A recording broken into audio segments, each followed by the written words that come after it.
on the future as well, to make sure that we do have the fiscal space we need to deal with things as they arise. A lot of pressure obviously expected, I think, around further interventions that you might have to come forward with, thinking about energy costs as we go in towards the autumn.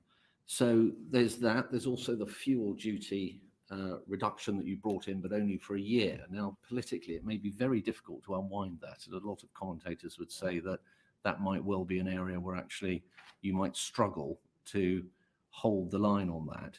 Those kind of issues also mount up to potentially quite a lot of further fiscal pressure, don't they? And do those category of items worry you as well? Yes, you're right. They do. On fuel duty, the current forecasts assume that fuel duty continues to be uprated by inflation every year. If that was not possible, that's probably, I think we think about $1 billion plus in the target year. And again, if it was not possible to increase fuel duty, or the temporary reduction for that to not end and become permanent, that would again be another £2.5 billion. So those are absolutely areas that would put downward pressure on the headroom that is already, as you said, subject to some challenge. You mentioned quite rightly that there's always a series of choices here: the headroom, what you're doing on tax, what you're doing on spending, and I guess growth is the other element you're trying to keep up as high as you can to relieve the pressure as well. On tax, though, you took a decision to make a change to the basic rate of income tax, to reduce that by a penny 2024. Why did you bake that into the numbers now rather than say, not having done that, and increase the headroom, see how things went, and then if it was prudent to cut tax a bit further down the line, do it then? Why did you bake it in now? Given our earlier discussion about how everything was very uncertain. In the autumn, I said very clearly that the direction of travel on tax would be for reductions going forward, given where the tax to GDP ratio already is and the tax burden is, having had to deal with some of the effects of the pandemic and the damage that's done to our economy and public finances. With that done, incremental marginal decisions should be about reducing the tax burden, both for individuals but also for businesses, to drive up growth. I set out that direction of travel in autumn budget, and we have fleshed that out in this budget, because I think it's good to give people a sense of direction and a plan for where we're trying to head. And also I think that by doing that, it is also helpful because it creates a discipline which is very beneficial, because as we're having this conversation about choices, actually, I think all the conversations we've had recently about tax would show that people would like to see taxes go down. I would like to see taxes go down. So now having something very clearly to aim for means that I think hopefully we can have a more disciplined conversation about incremental public spending from this point, which is already at very high levels, so that our collective priority is to deliver that income tax cut in 2024. And we can do that best by maintaining discipline on public spending. Would I be right in interpreting that as saying that cutting tax matters so much that you're going to bake it in now, defend that position, and when the pressure, if it comes further down the line for further fiscal measures that need to be taken in one direction or another, you're going to hang on to that bit of it, and the pressure will therefore fall on spending and maybe against your fiscal targets, etc. as well, but that you've really put this stake in the ground that you're going to defend at all costs? Is that what it's effectively about? I think that's a fair summary, with the exception of, I think we wouldn't sacrifice the fiscal targets, because for the reasons that we had our previous use up more headroom. Yeah. It's important that we meet those targets, because I think it is important for future generations that we do have debt falling, and I think that is both the right thing to do but also economically sensible thing to do, only because we have fiscal space and fiscal resilience that you can react in times of crisis to support people through it. So it's important that we do that. But you're right that my priority at this point forward is to keep cutting taxes, not to increase public spending. But I wouldn't say, the only slight differential I'd say with you is, I think you use the word pressure or the strain on public spending.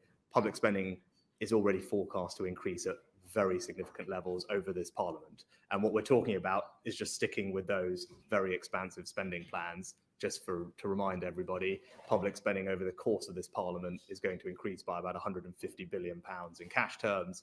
It represents a 3.7% real growth rate over the parliament, which is high by historical standards. And what we're talking about is just maintaining that pretty expansive set of public spending and the priority going forward with anything We'll come on to come and public reduce spending. taxes. Although, of course, the fact that inflation is running away with itself and those amounts, the departmental expenditures in cash terms, means that there will actually be some significant reduction had inflation not been as strong as it has been. The number I gave you, the 3.7%, is a real terms number after inflation over the Parliament. So it takes into account of the inflation. The latest inflation. And in spite of that, it is still 3.7% growth in real terms over the Parliament, which again is by historical standards a pretty significant increase.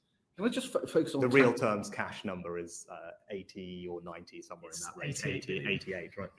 Okay, all right, thank you.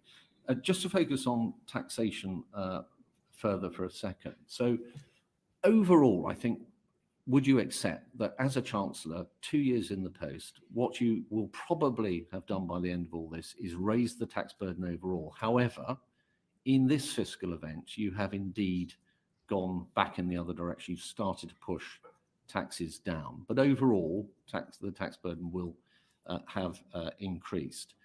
Can you just share with the committee your thoughts as to how progressive you think the tax rises that you brought in across your period of as Chancellor are, and how progressive the tax reductions that you've announced just recently in the spring statement are? Because there's been concern on the committee, and I think there's genuinely a variety of views on this as to whether this has been all done in a fair way on the tax front, or whether it's not been helpful enough to those who have been hardest up. Yep, happy to do that. So in terms of the overall tax burden, you're right, it is forecast to rise. And I think the important thing there is to think about what's the right baseline to compare it to. And yes, is it forecast to rise to 2019? Yes, it is. But that was before we got hit by a pandemic and the biggest economic shock in 350 years, borrowing that spiraled up to World War II levels. So I think to ignore what's happening to ignore that when thinking about the tax burden is not really fair or an apples to apples comparison. The reason the tax burden is rising very simply is because public spending is also rising as a percentage of GDP. So yes, tax to GDP is forecast to be at relatively high levels. So is public spending forecast as a percentage of GDP. Are you worried about the level of public spending? Well, let's finish the question on tax first. Forecast to be very high as a percentage of GDP by historic standards. And I think most people would kind of get, yes, we have to raise the money to pay for the things that the government is spending on, right? So it's unsurprising that those two things move together. You can't talk about one without talking about the other, unless you think the answer is that we should just borrow lots and lots and lots and lots. But as you said already, the headroom we have is not very much and could easily be wiped out. So I don't think that is the responsible thing to do. I really don't. So that's why we're in this situation. So we're continuing to invest significantly in public services. We have not gone down the route of austerity to square the circle, right? We had expansive plans to invest in levelling up and public services. We got hit by a pandemic that shrunk the size of the economy. And then we had a choice. Right. Then we had a choice, and the choice was, well, should we do austerity and scale back considerably on all those investments in the NHS, in police officers, policing, on levelling up and transport infrastructure, social care, etc., or do we need to raise the money to pay for them? And we've chosen the latter route. So that's in the scheme of what's going on with the tax burden. That's the story of it, right? It's linked to the pandemic and an expansive set of public spending plans and a desire to, as I said, get our borrowing back to a responsible level and debt to be falling again in a couple of years' time. Now, in terms of the individual measures and whether they're fair and progressive, I am very confident that they are. If you look at the two measures that were announced and legislated for in 2021 spring budget, which are the two measures that largely solve the problem of coronavirus on our public finances, one was a rise in the corporation tax rate. So large companies that are profitable will pay more in corporation tax. 70% of companies will be exempted from that change. Their corporation tax rate will stay the same, but the largest, most successful companies will pay more, but still at a rate that is internationally very competitive, lowest in the G7, fourth or fifth lowest in the G20. I'm keen to stick to how progressive these. That was one measure. The other measure in that budget was freezing the income tax personal allowances, which was widely recommended by a range of different people as being a progressive way to raise money. Just by nature of the income tax system, which is progressive, obviously freezing thresholds raises more money from those on higher incomes. It also does so in a way that supports the recovery because it builds over time. And of course, people are not cash losers from that because it's about a threshold increase rather than taking cash out of people's pockets. So those two measures, I think, are progressive. They were described as such. And as I said, large profitable businesses and a progressive way to raise money over time. Now that's that. Now then, in terms of the health and social care levy, there are three ways you could have raised that amount of money sustainably, in my view. One's VAT, one's national insurance, and one's income tax. There are, I think of those three, VAT is the least progressive. So the choice is left between income tax and national insurance. And people will have their view as to which one of those would have been the better base for the levy. I think we've already had that debate here and we went through it. And there are reasons why income tax is progressive, potentially more progressive than national insurance. But there are other downsides of income tax as well, which we discussed last time, not least that it's not a UK-wide tax in the same way anymore. Businesses don't contribute to it directly in the same way. And there's no history in this country of operational or other hypothecation of that tax to the health service the way there is with national insurance. Anyway, but I think no one can say that national insurance is not a progressive way to raise that money. Top 15% of NICS payers will contribute over half the revenues from that levy. It was described by IFS, Andrew Dilnot, many others, as a progressive way to raise the money. So I think the way we've raised the money has been very progressive. And in terms of the tax cuts, if you look at what we announced last week, a raise to the national insurance personal threshold to £12,500, 12,570, was again described when it was announced in the campaign as the best way to help low and middle earners through the tax system. So that's what the Institute of Fiscal Studies said, and that's because obviously it is a flat rate. £360 disproportionately benefits those on low and middle incomes. So I do believe that was the most progressive way to reward work through the tax system and cut taxes on working people. And I'm not, so do I think the tax cuts we're doing are progressive? Yes, I do. We started there. Oh, actually, we started back in October by cutting the taper rate in universal credit very significantly from 63% to 55%. That's a £2 billion tax cut, improvement in the generosity of universal credit.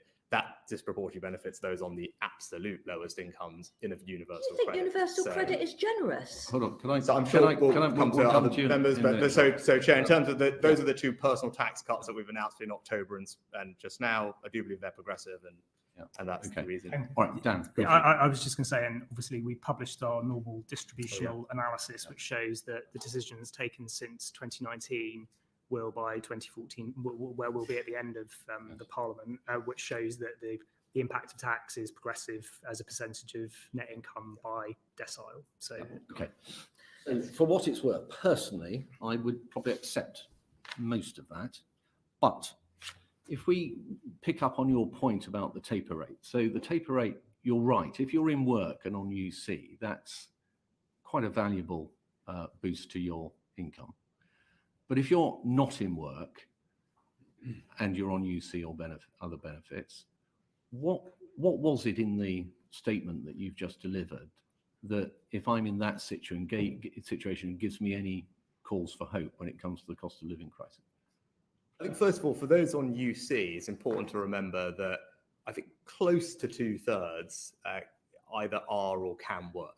Right. So the vast majority of people on UC are in that category. So they will benefit not just from the taper rate, but from the increase in the national living wage and the considerable support on the spending side that we are providing to help people get the skills they need to find their first job or a new job that pays them more. So there's an enormous amount of spending going on, a 26% real increase over this Parliament in skills spending, 3.8 billion pounds annually. And that is going to all help those people as well. So that's the vast majority of people will benefit from all those interventions. And then for those that can't, there are a range of different things. The Household Support Fund, which we announced an extra £500 million for. Very small in the context of the total amounts involved here. It's targeted support to those who need it most. That comes on top of the significant energy support package that was announced in February to take effect just in a couple of weeks. Can I stop just for 1 second, Chancellor? Can I just stop for 1 second? So when we had the OBR in just now, we asked them about how much it would cost, for example, to uprate benefits by the rate of inflation rather than pegging it to the number back in September? Yeah, it would be about, 3.1%. over the scorecard period, it'd be about 25 billion Yeah, pounds. so they gave a figure 11 billion, which I guess is probably in the... Yeah, so over the scorecard period, it'd be 24, 25 billion pounds. Yeah, so your 500 million, although it is, you're right, targeted, and it's useful in that sense, and part of the art here is to keep trying to target, and I know it's got rough edges and it's difficult, and I totally accept that.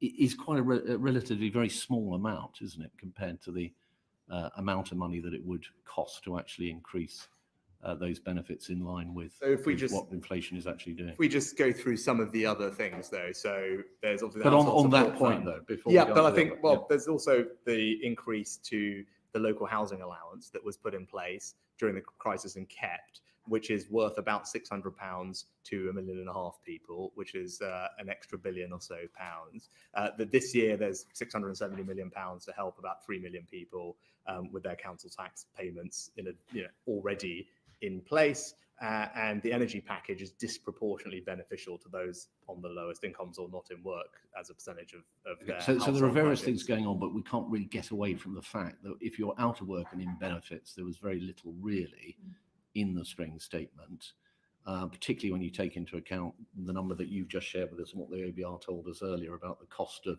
that uprating overall, and in the context of the £500 million that's been set aside for the household hardship fund, or whatever it's called. Which is what we've done previously as well, and it's support that is well targeted to local authorities, knowing who the most vulnerable families are in their areas. But as a general point about if someone's view is that government can or should make everybody whole for inflation, particularly inflation at these levels caused by global supply factors, then that's something that I don't think is and doable. nobody's saying that. But No, just nobody's to saying give, that. well, but that I think you can't make up for the whole of this. But that is the. It's about where you put the support and what it amounts to. I'm just pointing out. I think that there is this particular group who are probably struggling quite a lot and who have had, it appears, less support than perhaps other areas. Now there may be good reasons for that, but I think that's something we can't quite entirely step away from.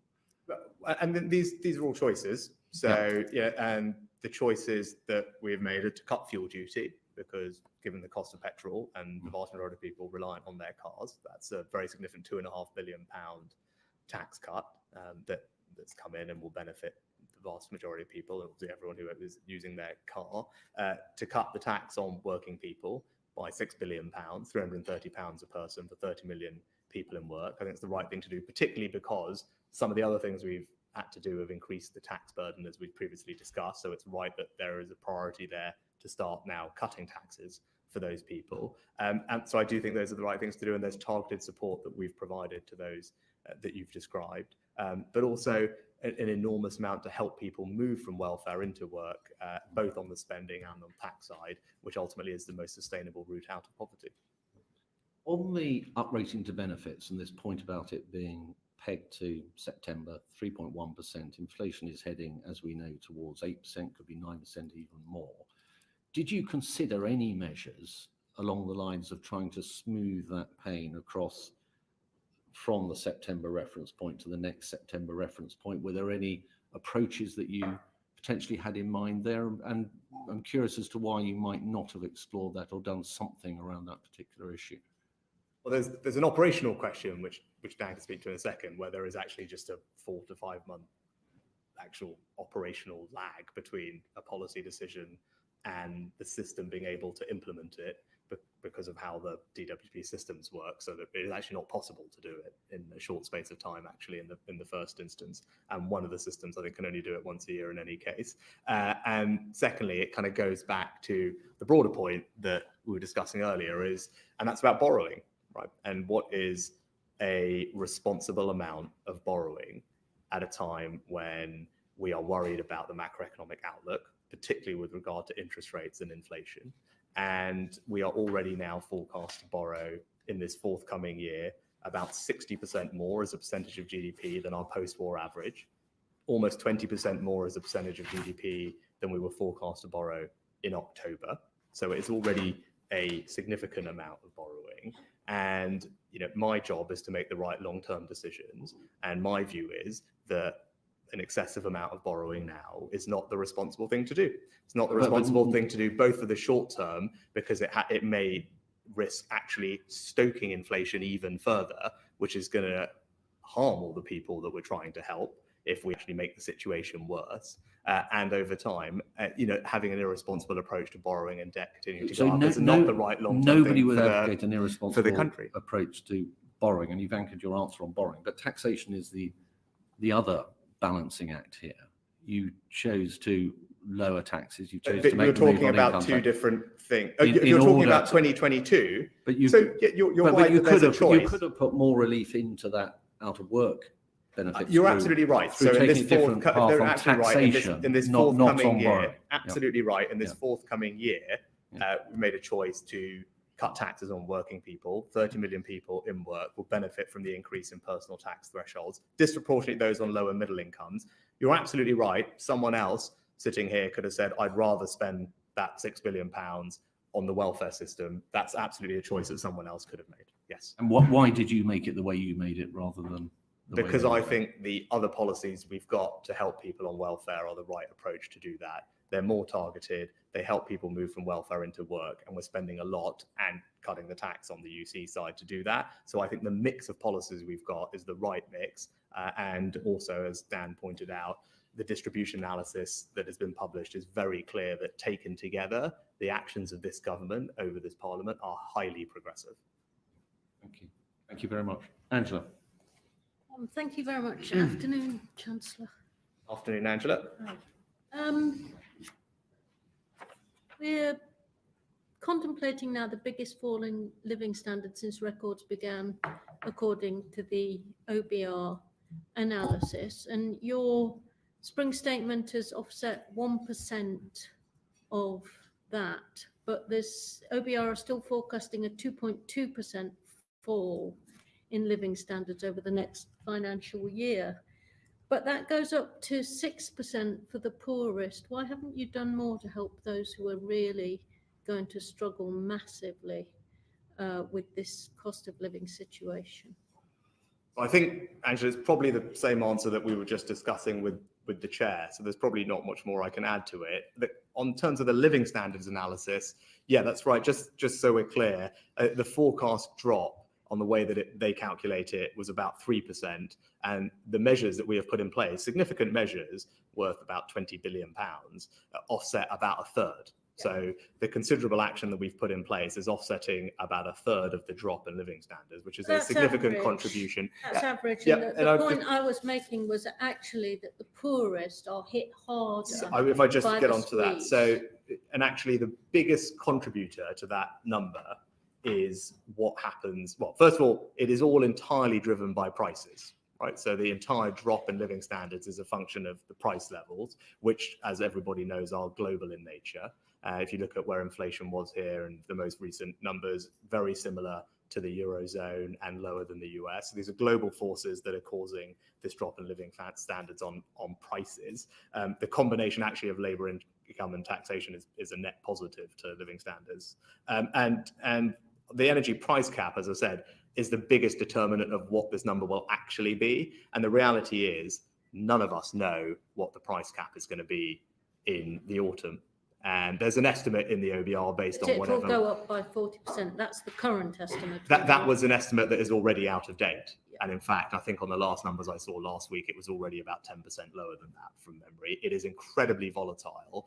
And I think the highest the forecast for the energy price cap has been in the last few weeks for October has been something like £3,500. The lowest has been just over £2,000, which is not actually a million miles away from where it was forecast to be in February when we made the announcement about what we would do to help with energy prices this year. And so that just shows you the scale of volatility there. And that's why, as we said very clearly in the spring statement document, we will continue to monitor the situation. And as we know more, are prepared to act if necessary. Now, we've had this conversation now about what you're doing to help certain people.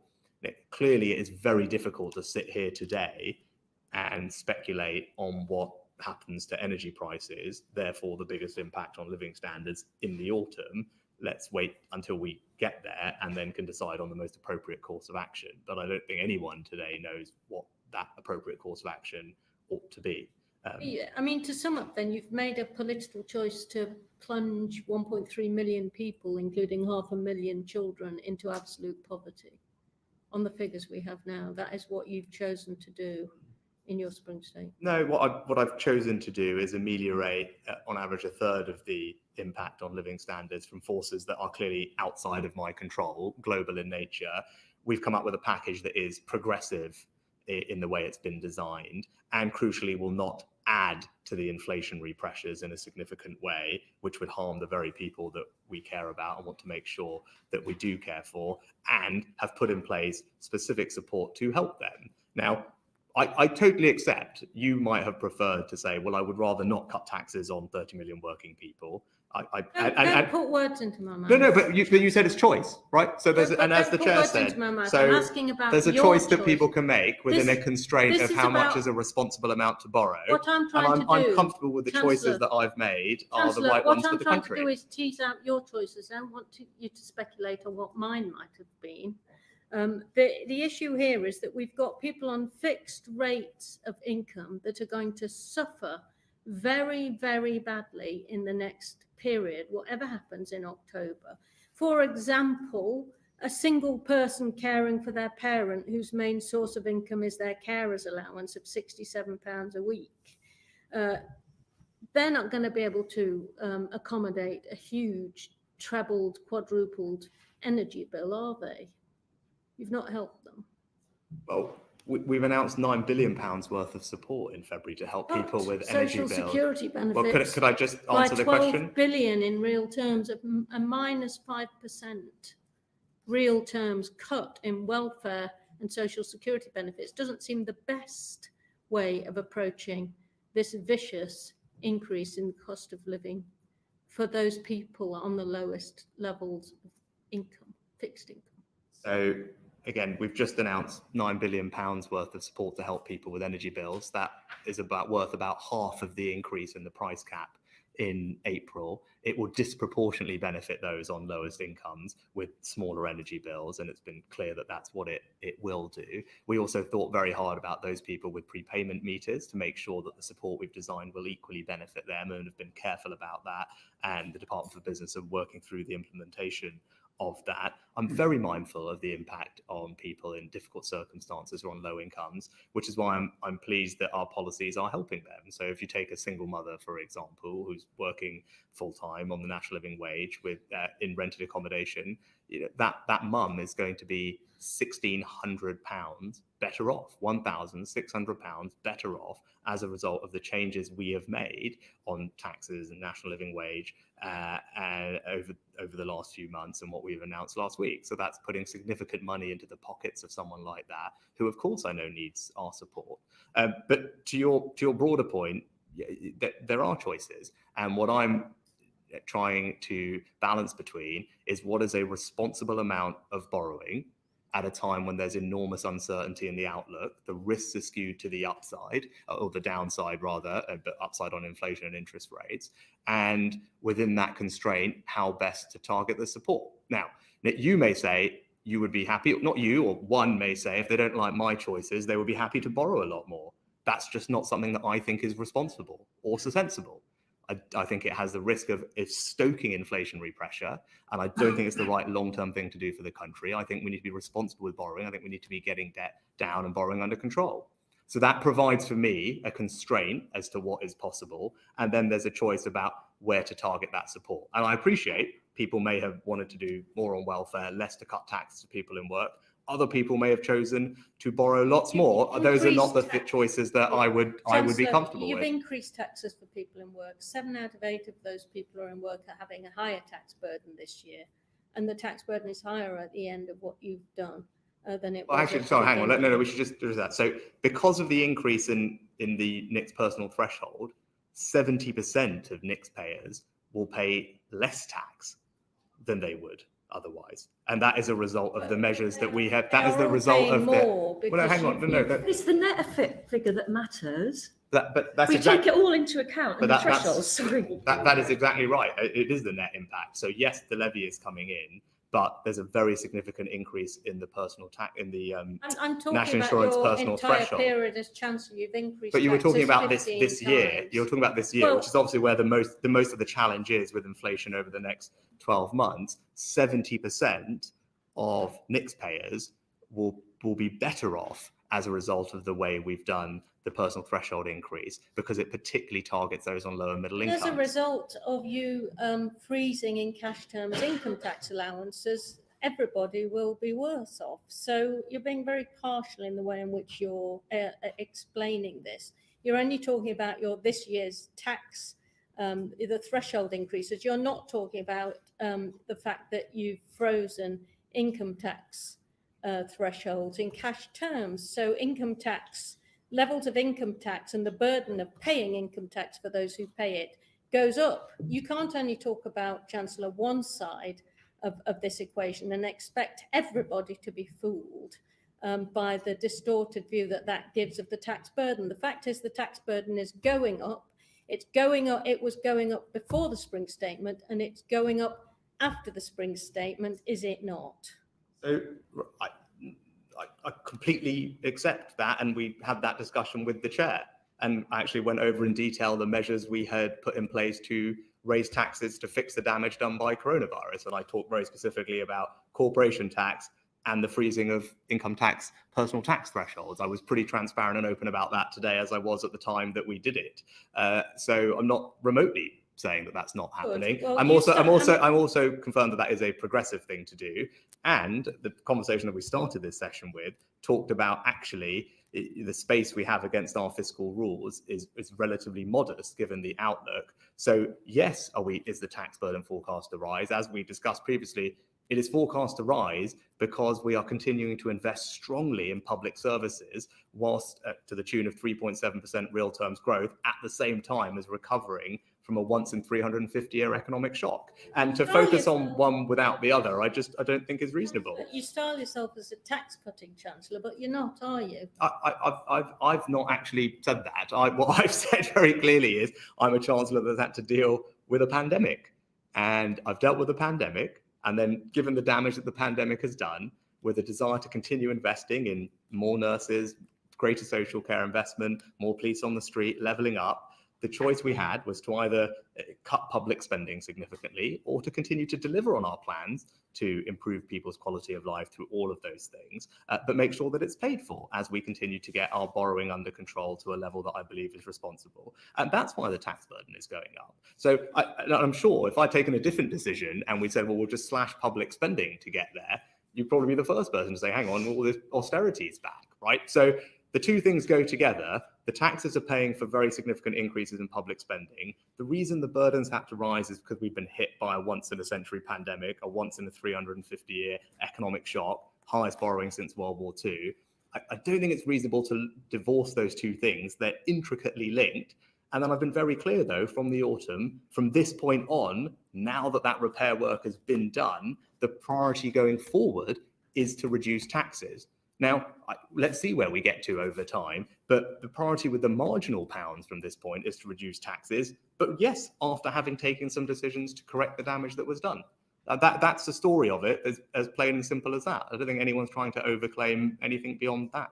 Chancellor, the National Audit Office has said that between 12.4 billion to 20 billion pounds has been wasted in the emergency coronavirus schemes.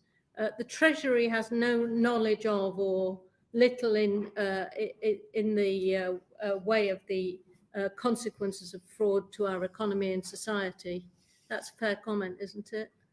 No, I don't believe it's fair. So again, it's important to remember the context, and whether it was on furlough or whether it was on something like the bounce back loan schemes, the absolute priority was to try and get support to people who needed it, often people on very low incomes, who we've been discussing rightly, as quickly as possible in the midst of a crisis. Now, in my job, I have to make certain trade-offs in that, and I can put all the fraud checks I want at the beginning of a process, And that would have meant that it would have taken weeks and weeks and weeks, for example, to get money out to the over 1 million small businesses that ultimately did get it. When at the time, and I remember being in Parliament on an almost daily basis at the time, being asked rightly by colleagues, we need money in hours, let alone days and weeks, it's hours, or we're going to have to lay off everyone. And that's the trade-offs that we were making. Now, so we designed things in the way that we did. Now, of course, we take fraud really seriously. We haven't written anything off. We are going after anyone who may well have defrauded the taxpayer in both the HMRC schemes and the loan schemes.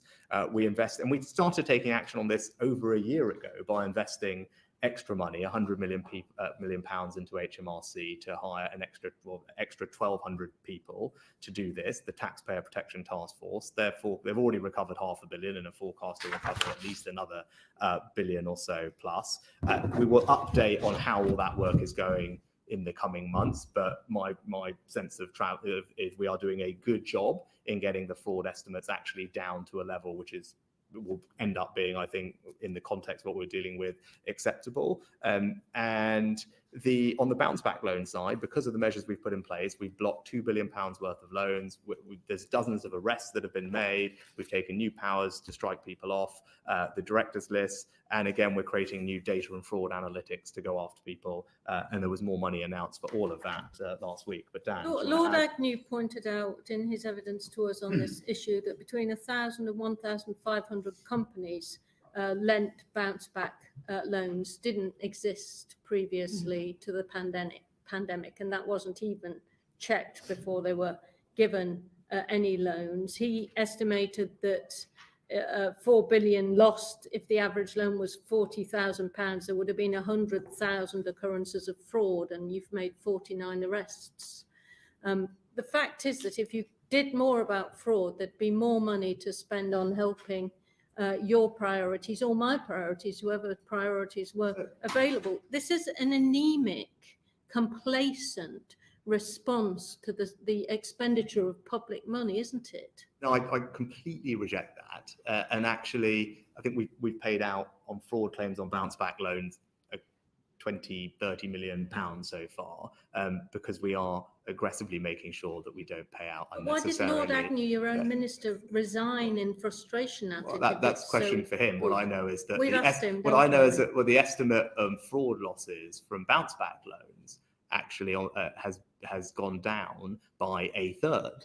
Right, it was meant to be around 4.9 billion from memory. It's been cut by 1.6 billion pounds. So it's already been cut by a third, the fraud estimates, after the accounts that Bayes had last year were published, because we are making very good progress. And actually, at the time, people were expecting something like 60% of the value of these bounce back loans to be lost. And everyone knew that at the time we did them. As it turns out, that because of the other things we've done to grow the economy, 80% of that loan portfolio is currently performing well, which in the context of how it was done, I think is a very positive result for the taxpayer. Far more was expected to have to be written off, actually. So I don't know, Dan, is there anything to add? But you have a quote from the EFA, right? Yeah, I mean, the only things that I would add are in their economic and fiscal outlook, the OBR have reduced by not quite half the estimate of loan guarantee fraud compared to the Bayes annual report and accounts. They also say that the sum should be considered against the potential economic costs of acting more slowly, and they think that it's not unreasonable to think that the economic costs of taking more time in designing the schemes and therefore money not getting to people could have been far greater. And indeed, one of the reasons that there's been a reduction in their estimate of the cost of pandemic support is because of their revision downwards of the loan guarantees being called also fraud in loan guarantees. So there has been an improvement since their last forecast in these estimates. Lord Agnew also told us he thought there was a complete disjunction between the level of criminality and the enforcement capacity. So why have you cut the National Crime Agency's budget by 4.5%? I don't believe that it has been cut. We've invested, I think, 63 million pounds more, I think, in economic crime from memory at the last spending review. We're also raising £100 million economic crime levy for the first time that's been legislated for, that will raise money to go and combat economic crime. And last week we put extra money into creating a public sector fraud authority at the Cabinet Office, but also to give more money to, I forget, it's either NATIS or the MCA, to do exactly even more enforcement action, because we're figuring out what's working most effectively and and we're giving it more resources so that they can do more of it. And are you confident that the sanctions regimes that are being put into place at the moment following the Russian invasion of Ukraine are going to be enforced properly, when I think at the last count you had 37.8 full-time equivalent people running that regime in the Treasury? So it's the sanctions regime is overseen by OFSI. It's obviously part of the Treasury, but a separate body. I think from memory they had about 45 to 49, one of the two full-time equivalents previous to this, and they are on course and have been given the resources to double that number. And they're already hiring I think they've started hiring. I can't remember, is it 45 or 49, but it's one of the two. And they're doubling that number in the process of doing that. Are you confident that they're hiring at the right level? We've asked them what they need, and they've been given the resources to hire the people they need. So, and it is, as I said, it is doubling. I mean, I don't know how quickly they will get them all in. That we can find out how, but they have started the process already of recruiting the doubling of people. Thank you, Angela. Anthony. Thank you, Chair, and hello, Chancellor. Before the spring statement, there are lots of calls from many places for you to delay or scrap the increase in national insurance, but you decided to raise the threshold instead. Why did you decide not to delay it or scrap it? For a number of reasons. First of all, I think it's right that the country's number one priority, which is the NHS and social care alongside it, has a dedicated source of funding, so that we can be confident about its future and make sure that it has the funding it needs, not just today to deal with an unprecedented backlog, which I think everyone wants to see addressed, but also over time as the demographic pressures, particularly on the social care side, rise. And one of the lessons from the pandemic is we wanted to invest more in social care. So I think it's right that for the first time there is this dedicated funding stream. People can be reassured that every penny of this new levy will go to the thing that they care most about. And I think that is a good thing. We have a history of doing that through the NIC system, which we've already discussed, but it is also a very progressive way to fund the health service. As we've discussed, the top 15% of taxpayers account for over half the revenue raised. So, if you're looking for an answer to, and then so the second, I think it's the right thing in and of its own terms. And secondly, if you were saying, well, how best do I help with the cost of living? Should I scrap that? As we've been discussing, given it is so progressive, the majority of the benefit of scrapping it would accrue to the top 15% of taxpayers. Whereas what we've done by raising the thresholds, the national insurance thresholds, by such a considerable amount, is hugely beneficial for those on low and middle incomes, ensuring that 70% of taxpayers or taxpayers are actually better off with the combination of those things. So actually, I think what we've done is much more progressive and will alleviate some of the strain that people are feeling on their household budgets at the moment, in a way that scrapping that levy wouldn't have done that. And I don't think for the long term would have been good, because we want to have a good source of funding for the thing we care most about. When you raised the threshold, you made the point that you're raising exactly to the personal threshold for income tax, £12,570, and I think you quoted the Centre for Policy Studies, that universal working income. Why is it so important that those two thresholds are at the same level? Is that a new policy going forwards?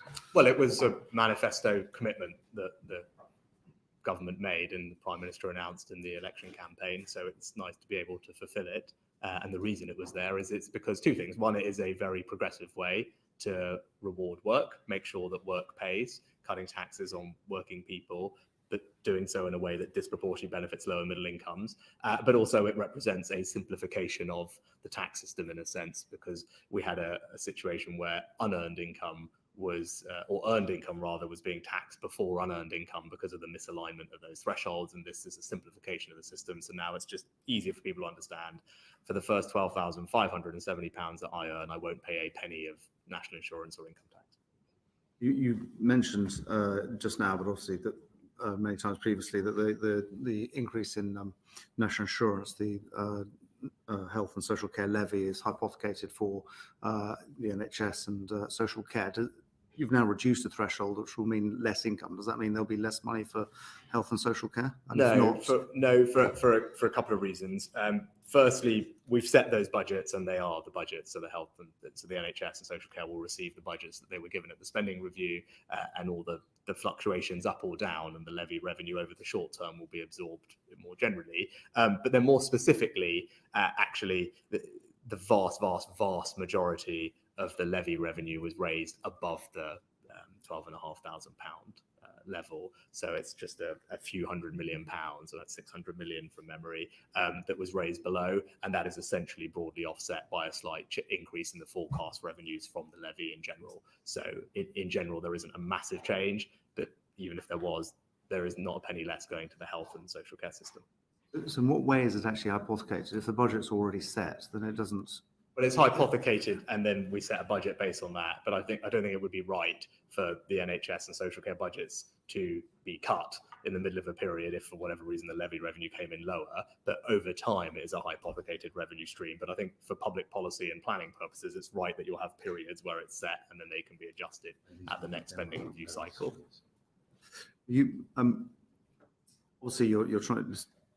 The aim of the spring statement is to help people with the cost of living crisis. And if you've got a certain amount of money to do that with, you can either cut energy costs to reduce that, or increase household disposable income by cutting taxes or giving rebates on council tax or energy bills.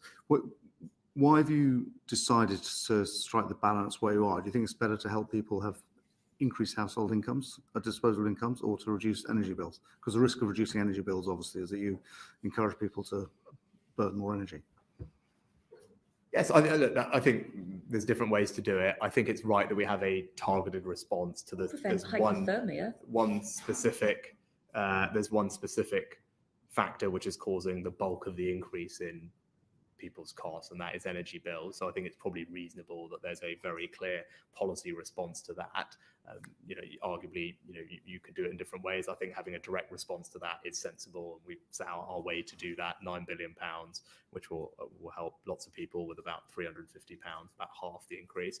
And then more generally, to help the pressures, we've, as I said, cut fuel duty and made sure that we cut the tax on working people. But is there a risk if you cut energy costs, I'm thinking about the VAT on fuel as well, that actually you demand would be higher than it otherwise would be, and that will lead to energy prices being a bit higher? We have some analysis on that on the fuel duty side. I think they broadly washed because of the increase in wholesale fuel prices. So I don't think there was going to be a significant increase there.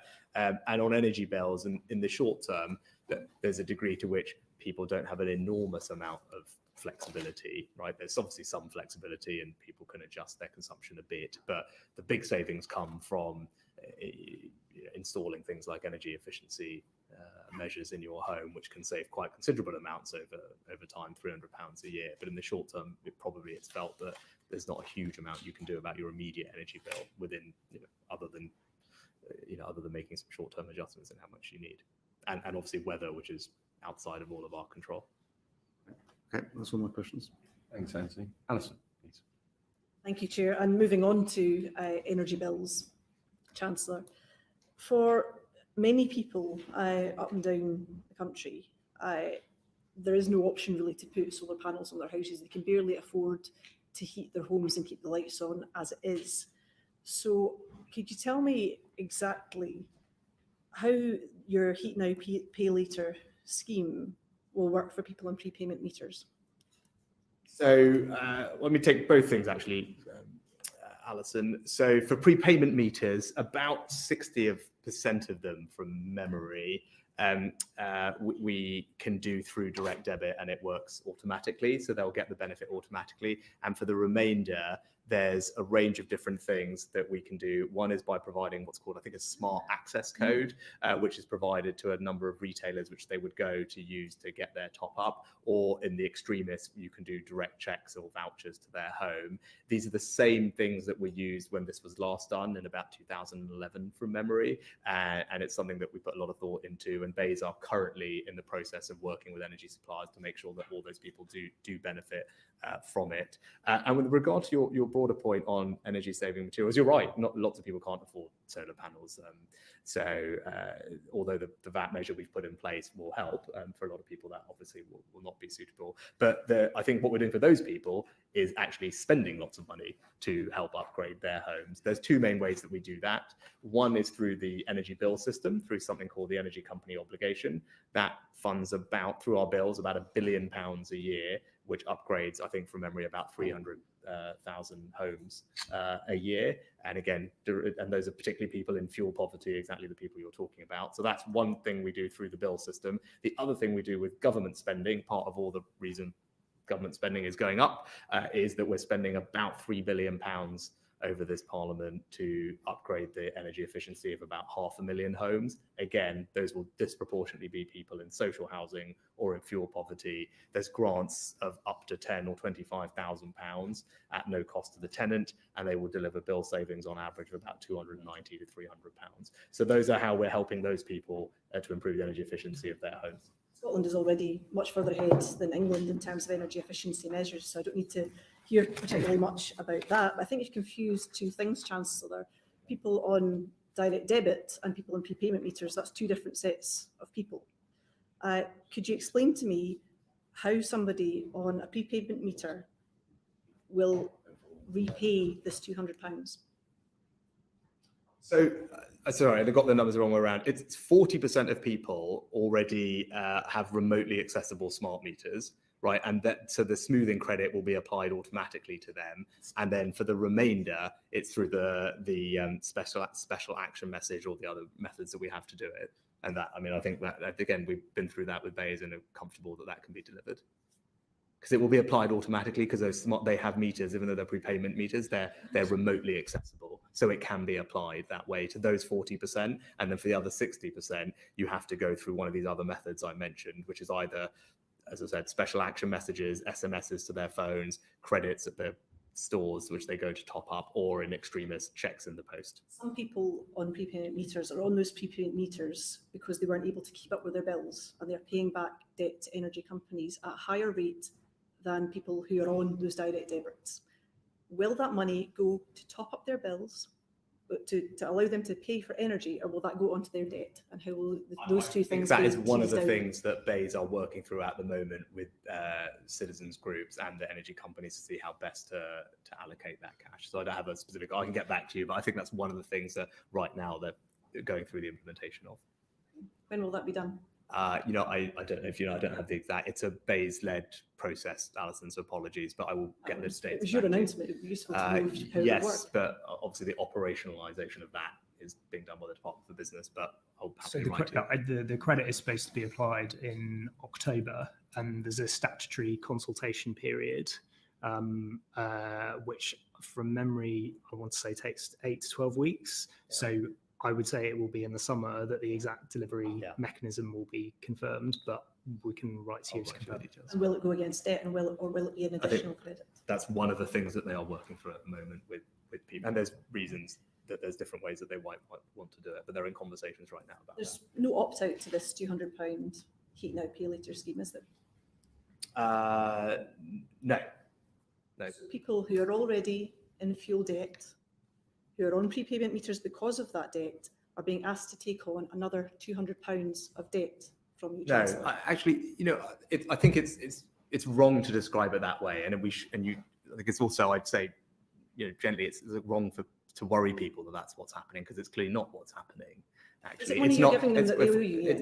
It's not debt. It's not a loan. There's no interest on it. No one's credit rating is impacted.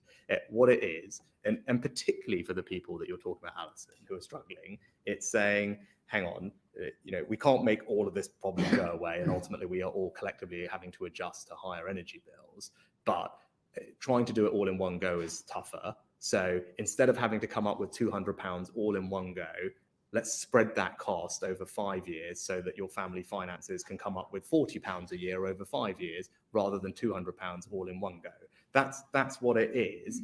And I think that is the right thing to do to help exactly those people for whom it will make a difference. And given the choice of having to find £200 all in one go, if you're if you're really, really struggling for things, faced with the choice of having to do that or saying just come up with £40 a year for 5 years, I think that will really help them. It was something that was actually requested by people like the Citizens Advice Bureau from memory, particularly for that reason. And others said, can you spread the cost of the impact over time? Because it gives family finances more time to adjust to it. So describing it as alone is wrong. It is spreading the impact of a price increase over 5 years rather than having to deal with it all in one go at the beginning. And I think that is a good thing that will help people, and particularly those people on lower incomes. If I give you money and then it's expected to be paid back, it's a loan.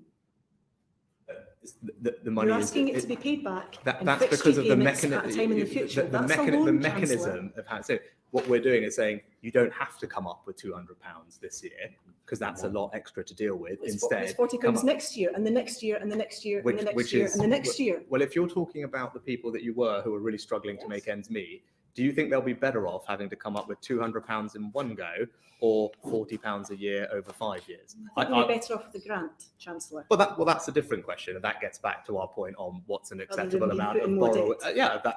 And that's a choice, right? I have a Your view. choice, not theirs. They don't get to opt out of this. And because I think it will help them. You're forcing them to take something that you think will be good for them, and they might disagree, but they have to take it anyway. No, I'm That's not helpful, Chancellor. No, not. What I'm doing is saying, actually, rather than come up with £200 in one go, particularly if you're someone who is struggling to make ends meet, you don't have to do that. Instead, do it over 5 years afterwards at £40 a year. That will be easier on those people's family finances. It will help them, and I'm confident that it will. Now, you might say, reasonably, that you think we should just borrow lots and lots more money to just wipe it all out. Now, that's what you're saying. If you want it to be a grant, what you're saying is we should just borrow lots more and wipe it all out. And then that's a choice. I have a view that what we're borrowing already is, as we've described, 60% higher as a percentage of GDP than the post-war average, 20% higher than what we were forecast to borrow in October, for all the risks that we started this session with about rising inflation, rising interest rates, and actually not a huge amount of wiggle room really against a target of trying to get debt falling. Actually, I don't think it would be responsible to borrow much more. We have to balance these things. I don't think it's right to, and these people will not be helped if actually inflation gets out of control and we make the situation worse. So my view is borrowing should be responsible, debt should be falling, and within that, we're trying to provide all the support that we can. And that's what this package does, and in a way that helps people with the cost of about half of it.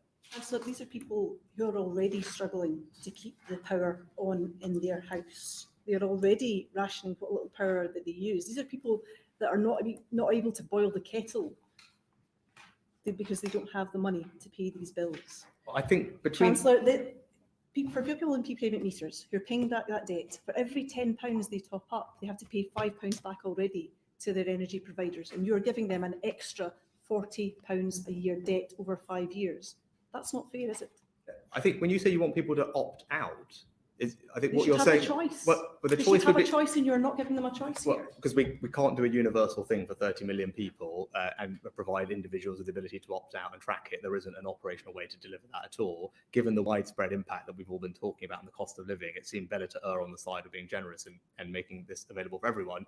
I don't see how opting out is going to help the people that I think you and I both care about, because if they opted out of this, they would have to come up with £200 this year, whereas actually they're going to have to come up with none of that this year and just come up with £40 a year for 5 years afterwards. I don't see how asking them to come up with £200 this year will help them. You can't explain how it's going to work to them yet either, if it's going to be applied onto their existing debt. You can't tell them that just now either. So this is of no reassurance, and it won't come into effect till October. Because there's a statutory consultation that has to happen, and that's the legislation that we have, Alison, and those engagement sessions are happening as we speak, and they will know. And as I said, we're down to the 10% of people for whom this impacts in this way, because of the people on prepayment meters, as I said, 40% of them will have it automatically dealt with, and the other 60% we're working through the detail of how this will get to them. National Energy Actions say, based on evidence of previous schemes, that 10% of vouchers won't actually be used. Are those people that are eligible for vouchers but don't actually use them, are they still liable to repay that £200 in full? Again, you're asking about the operational implementation of this, which, as I said, the Department for Business rightly are currently about to consult on and then go through the implementation of it. in general, it's not something that we can have people opt out of when you're trying to deliver it at this scale, at this pace. Trying to create a brand new system that would track every individual person would be prohibitively expensive and take an enormous amount of time. So the choice was to provide universal support, err on the side of generosity, which I think, given the widespread impact of the energy price increase, is the right approach to take. I'm not sure if you're aware, but standing charges on electricity meters vary quite widely across the UK. In London, they are going up by 38% to 31 pence per day. In the south of Scotland, they're going up to 47 pence per day, which is a 100% increase from what it was before. Why doesn't this heat now, pay later scheme even attempt to meet the needs of different parts of the UK? I said it's providing universal support to everybody. The £150 through a council tax rebate in England with Barnett consequentials for Scotland that will help 4 out of 5 households in April in one go, which I think is significant and will make a difference to people, and the remaining £200 universally as a discount to the energy bill in that month, and it takes that time to get to that point. But these things will help, as I said, tens of millions of people. They're being delivered very broadly across the country. Okay. Weather isn't equal right across the country, though, is it? No, but we do have the cold weather payments scheme. So for those who receive that means tested support, means it's an extra £25 a week when the postcode in their area shows that the temperature has dropped below a certain level. So that is a weather dependent part of the system that already exists to provide extra support to those in need at particular cold times. Yes, but that doesn't deal with the standing charge disparities either. No, but it's the bit of the system that provides extra welfare support to those in need when their postcode, the area that they're in, shows a drop in temperatures. Why is there no additional support or energy price cap for people who use heating oil and LPG? They do benefit from the council tax rebate. It's done through council tax system, so they will benefit from that. And the electricity discount is done on the discount is done on electricity meters rather than gas meters specifically for that purpose. So they will benefit from both of those things. They're having to fill up significantly more expensively than people who are on mains gas, because they're having to fill up a whole tank of LPG or of heating oil, and they don't have any choice about that, and that's gone up by hundreds of pounds. Yes, they do. The price cap doesn't apply to that form of energy. Why is there no support for that group of people? That's a significant number of people. They get the support that is provided for through everyone else, and as I said, we've gone through the very specific extra discretionary support that we have that is given to local councils, particularly for those types of reasons where they'll be able to identify people who are in particular need and can get discretionary support to them. I was just going to add that the fuel duty cut applies to all types of fuel, so a proportionate cut is applied to red diesel used for heating. Okay, but no additional support to those folk who are stuck off gas grid. Yeah, they disproportionately benefit from the energy upgrade schemes that I talked about as well. So they're targeted, and there's multiple different schemes that do that, but I forget the name of the one that is particularly targeted to people who are off gas grid. Moving on to the council tax reduction scheme, why did you decide to do that through the council tax system rather than through universal credit, for example?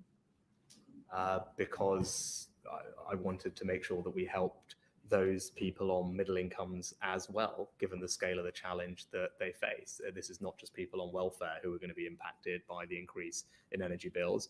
People on working families on median incomes will also be impacted by it, given the scale of the increase. And the council tax system is the best way that we could find to get cash to that broader population and do so in a way that was relatively fast as well. So the council tax system means we can help, as I said, 4 out of 5 English households and help them in April. The universal credit system obviously is about 5 million households. It's considerably less. People who are on considerably lower incomes, would that not have been more hit and on universal credit? Would it not have been more helpful to those people who really are struggling to get to them more directly? I mean, being on a lower council tax band doesn't necessarily mean that you need that assistance. What are you suggesting instead? Perhaps doing it through universal credit or the legacy benefit system. Just to generally up rate benefits. to use that that equivalent £150 and get it out in a slightly different way? Because there's no I'm sorry, are you saying we should take the same amount of money and give it only to people on universal credit? I'm saying it seems a very blunt way of getting money out to people through the council tax system rather than on the basis of need. So look, so again, a choice. I'm just wondering why that particular avenue. Because I think there are lots of people who are not on universal credit who still deserve and need help to meet higher energy bills. And you might not, and that's fair enough. And therefore you could be comfortable just helping people on welfare. I think given the scale of the increase in the energy price cap, it was absolutely right that we help those people on middle incomes as well. That's why we did it through the council tax system. Now, I totally appreciate you might think, you know what, someone median household income of £30,000 doesn't need any help. And therefore you may not want to, then you could do everything through universal credit. I think that person on the medium household income does need help. And actually there's a very good correlation between household income levels and council tax bands. Not perfect, but it's the best one we have. And given the, as I said, the scale of the problem, it was right that we help the vast majority of people. That's what helping through the council tax system does. I don't think it's right to just limit the help to people on welfare, but I appreciate that. That might be a choice you would have made. Can I ask the government's guidance to local authorities on how to pass the rebate on to households in England who don't pay by direct debit says councils can choose whether to offer a £150 credit to an eligible household's council tax account as a payment option. Why isn't that the kind of default option right across the policy? Sorry, again, the actual implementation of this is a matter for the Ministry and Housing Local Government. And so what exactly, so they're responsible for the guidance, so they've worked with councils and the LGA about how best to get this support to people. So it's not a function of the money, which we've all approved. So I wouldn't probably be able to answer the specific point that you've got, but I'm happy to get back to you on it. No, I'm happy to leave it at that then. Fine. Yeah, could I? Emma, please. Thank you. It's just a quick question on standing charges, because I've had lots of constituents contact me about this. People who are switching the heating off to try and reduce their bills, but seeing standing charges going up. Just a really quick one, because it's not my turn at the moment, but just to ask whether or not the Treasury were in any conversations with Ofgem about this, in particular looking at which companies are pushing the standing charges up more than others, and whether there could be any regulation regarding that increase in standing charges, because it's hitting. Yeah, Emma, thanks for raising that. Again, it would probably primarily be something that the Department for Business and Energy would be engaged in. Turkey, they were the ones that normally would talk to Ofgem, but I'm very happy to go and follow up on that. The standing charges should be within the price cap. Yeah, they're included within the price cap. Yeah, like the balance of the standing versus the, Yeah, but I can pick that up with Parsley and Department for Business. Thank you, Chair. I think, Alison, you finished? Yeah, so we'll go to Siobhan, please. Thank you, Chair. Before I ask my questions about our proposed income tax changes, I just wanted to let the Chancellor know that the cost in filling up my Kia Picanto has gone up from £30 to £54 in the time I've owned it. Mr. Sunak, did you face a similar fuel hike in the time you've owned your Rio? How long have you owned your car? About 3 years. Oh, mine, I think, is probably older than that. Is it a Picanto? Is it a Rio? No, actually, we have a Golf. Okay. So, but you fill up other people's cars now.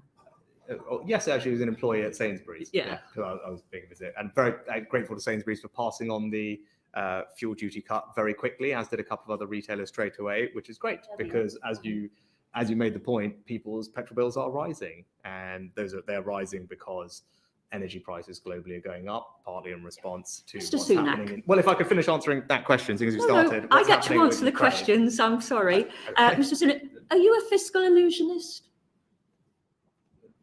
Well, why don't you define what you mean?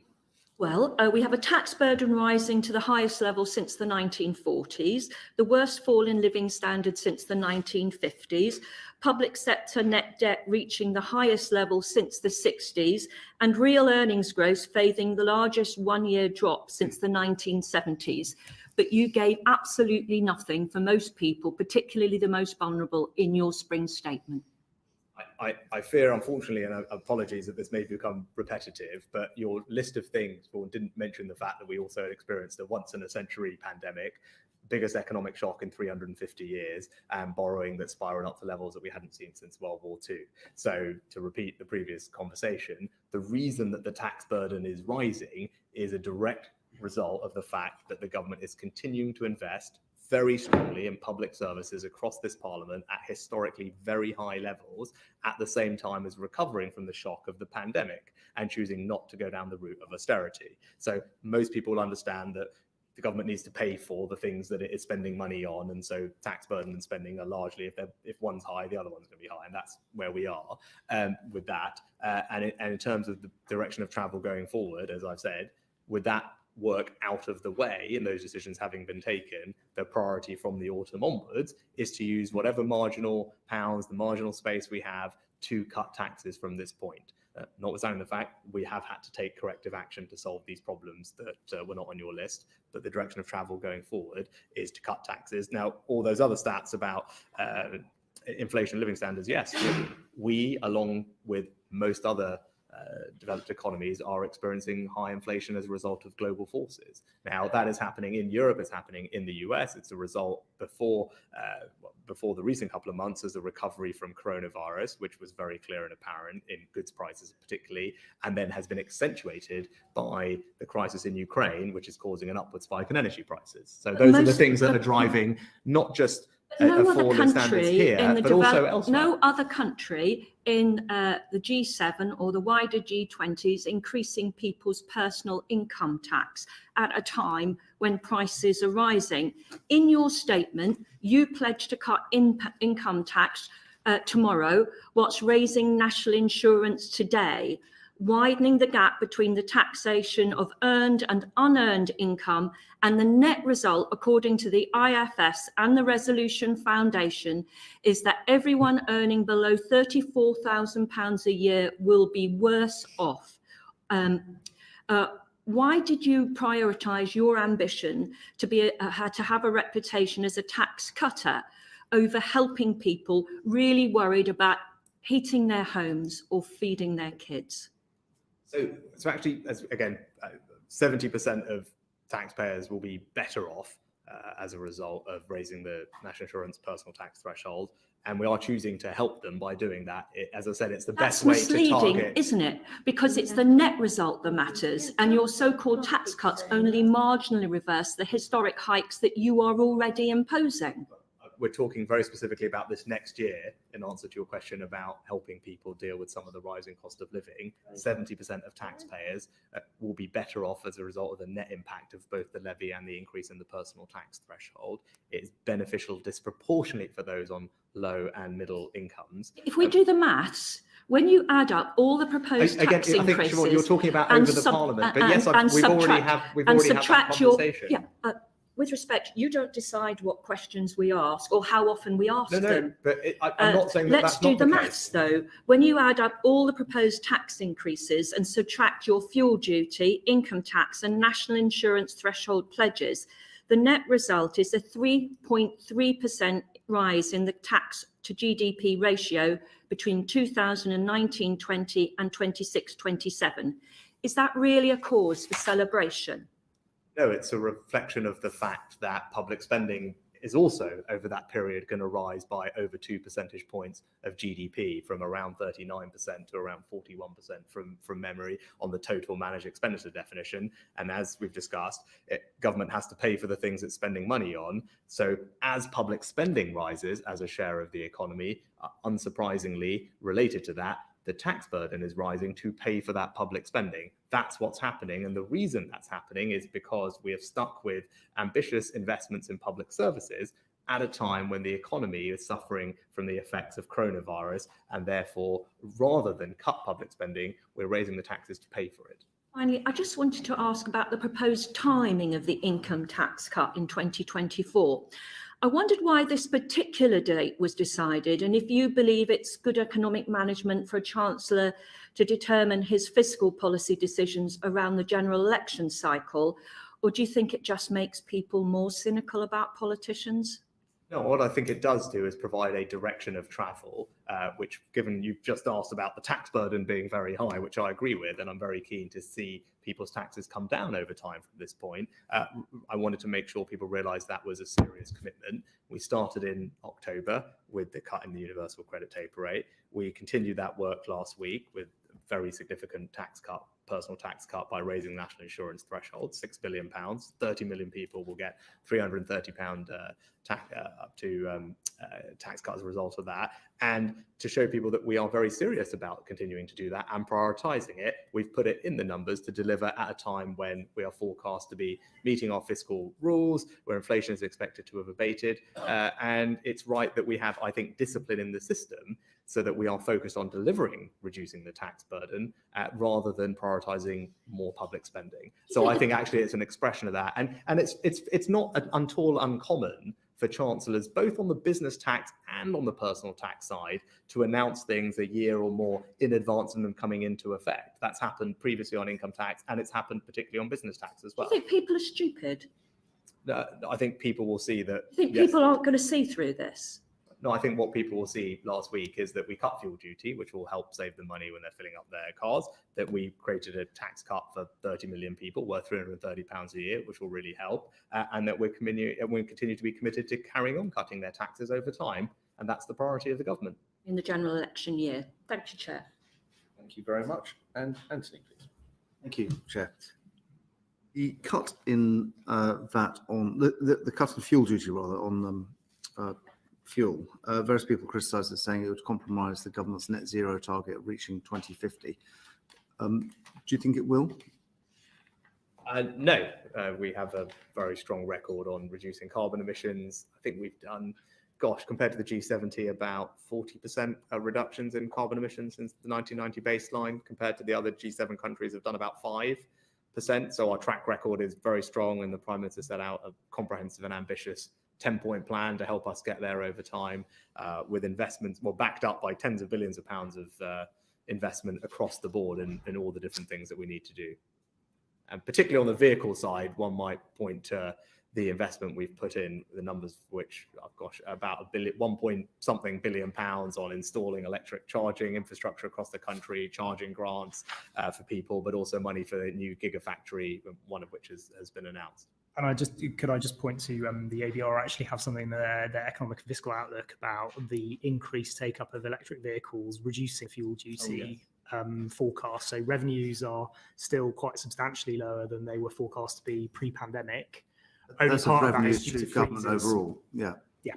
But doesn't cutting, the government has got a policy of the fuel duty escalator of increasing the price by RPI every year. It hasn't done it for the last 11 years. But it does that because increasing the duty is supposed to encourage less car use.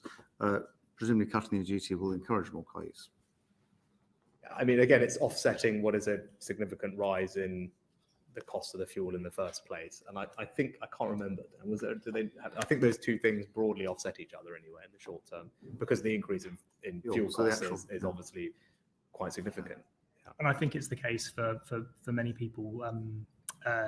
Driving is inelastic, so people have to drive because they have to drive to get to their place of work, or drop their kids off at school or whatever it is, and marginal changes in the price don't make significant differences to how much they drive. They obviously affect the overall cost of driving, though. How you mentioned earlier that Sainsbury's passed on the cut quickly, but have you followed how quickly retailers in general have passed on the cut in duty to drivers? Yeah, so the Department for Business are actively looking at all of that, and as you would have seen, the Business Secretary and I jointly wrote to all the various associations concerned at the time of the announcement. Pleased to see a handful of them straight away, so they were going to be passing it on. And we're keeping an eye on the pace at which that is happening. But and I know the Business Secretary is keenly following this and making sure that everyone does pass it on as quickly as possible. The RSC said that it would have been a lot more progressive cutting VAT rather than cutting duty because it's charged at the petrol pump. Why do you decide to cut duty rather than, which is done at the wholesale level, obviously, rather than VAT? I think like fuel duty is something that we do and we have done in the past, and I said it's I think administratively easier because it's done actually at distribution point rather than at retail. The other thing is cutting VAT Oh, on fuel businesses, duty wouldn't yeah. benefit businesses Can because they businesses claim- are able to reclaim it back. the input VAT. And that's about 40% of the overall impact is business rather than individual on fuel duty. Yeah. Why, I'll just come back to this, the fuel duty escalator, which has been government policy for a long time, but it hasn't actually, in the last 11 budgets, hasn't been followed through. It just seems a bit of a fiscal fiction to keep saying you're going to do it and cost it every year and then not actually do it. It So remains why remains do you the, carry on with well, it remains the legislative default, and that's why it's scored in that particular way. The That's fine. coming back to the other environmental measure you had was cutting to zero VAT on energy efficiency, things such as solar panels and heat pumps and insulation. That's incredibly welcome. That's something I've wanted to see for a long time.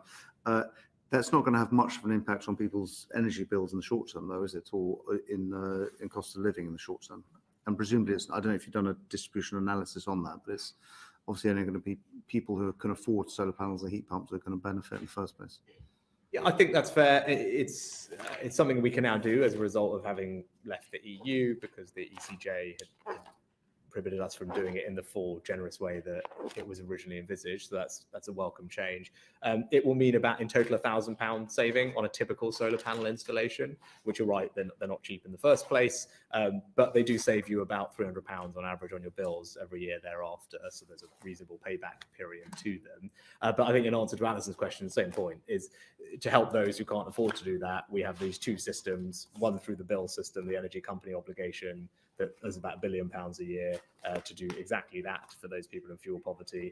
And government is spending about £3 billion over the Parliament to help about 500,000 homes. Again, social housing, those off gas grid, fuel poverty in particular, help them do energy efficiency through grants, which will again save them about £300 a year on average. So that's how the policy is helping those people. It does also apply to things like roof insulation or draft proofing, which obviously are much cheaper. Yeah. So and even some, yes. If you were £300 for insulating a roof, the total VAT saving from paying zero is £57. So it's even radiator controls from memory. Smart radiator controls. So yes, there are things that are much more accessible as well. As just it's not just the solar panel installation. Okay, that's all my questions. Thank you. Thanks, Anthony. Kevin. Good chat. Yeah, I just want to ask about growth and growth forecasts. I mean, some people will say, I think you said earlier, Chancellor, that you would, if we're going to spend more, if there's more public spending, we need to pay for it. Some people might say, well, let's just add that to borrowing for now, get the economy growing more quickly because of lower rates of taxation, not put taxes up, and reduce the debt to GDP ratio that way. Why aren't we doing that? Well, I think we are doing that, but we have to be, realistic about balancing taxes, spending, and what growth is likely to be in the short term. And one of the things that we set out in the tax plan is a range of options to improve how the tax system will incentivize more investment in innovation, in capital, and in training, which I believe are the three areas that we need to focus on if we are going to drive up our growth rate sustainably. And we need to get the private sector to do more of that, not the government. So we can use the tax system to do that. And there are a range of options in the tax plan which will help do that. Sure. And Gareth's going to come to that in his questions, but it's more about borrowing, really. We can borrow very cheaply. Can't we just keep racking it up and then just get the economy, get this debt under control by a faster growth of the economy? You know what? I think when I first started this job and then the pandemic hit, there were a lot of people who told me that's exactly what I could do. And interest rates at that point, you'll remember, they were very low. Inflation was very low, and everyone said, "Oh, it's going to stay like this forever. Just borrow what you want. It's cost-free, no problem. Don't have to worry about any of these things anymore. We're in a new era." I didn't think that was the case, right? And actually, I got some criticism for saying at the time that I didn't think that was the case. But that is exactly what we are facing now. We are facing a situation with rising inflation and rising interest rates, and that has implications for the public finances and borrowing. You would have heard me mention that the total bill we'll have for our interest payments next year is forecast to be over £80 billion, £83 billion. That is 4 times the amount that we spent last year. 1% move in inflation and interest rates is worth about 20 billion quid of hit to us.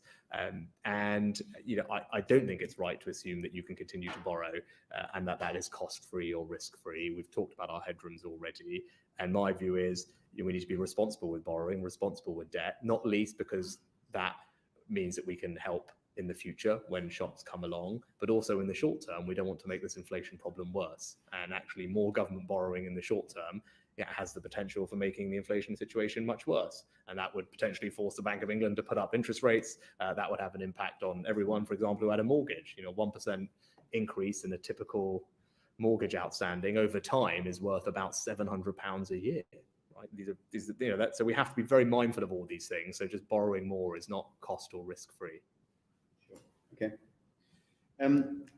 You said a number of times at the dispatch box and other places that we're growing faster than any other G7 economy, bouncing back. I think at one point we were forecasting 6% growth in 2022, but that OBR is now saying 3.8%.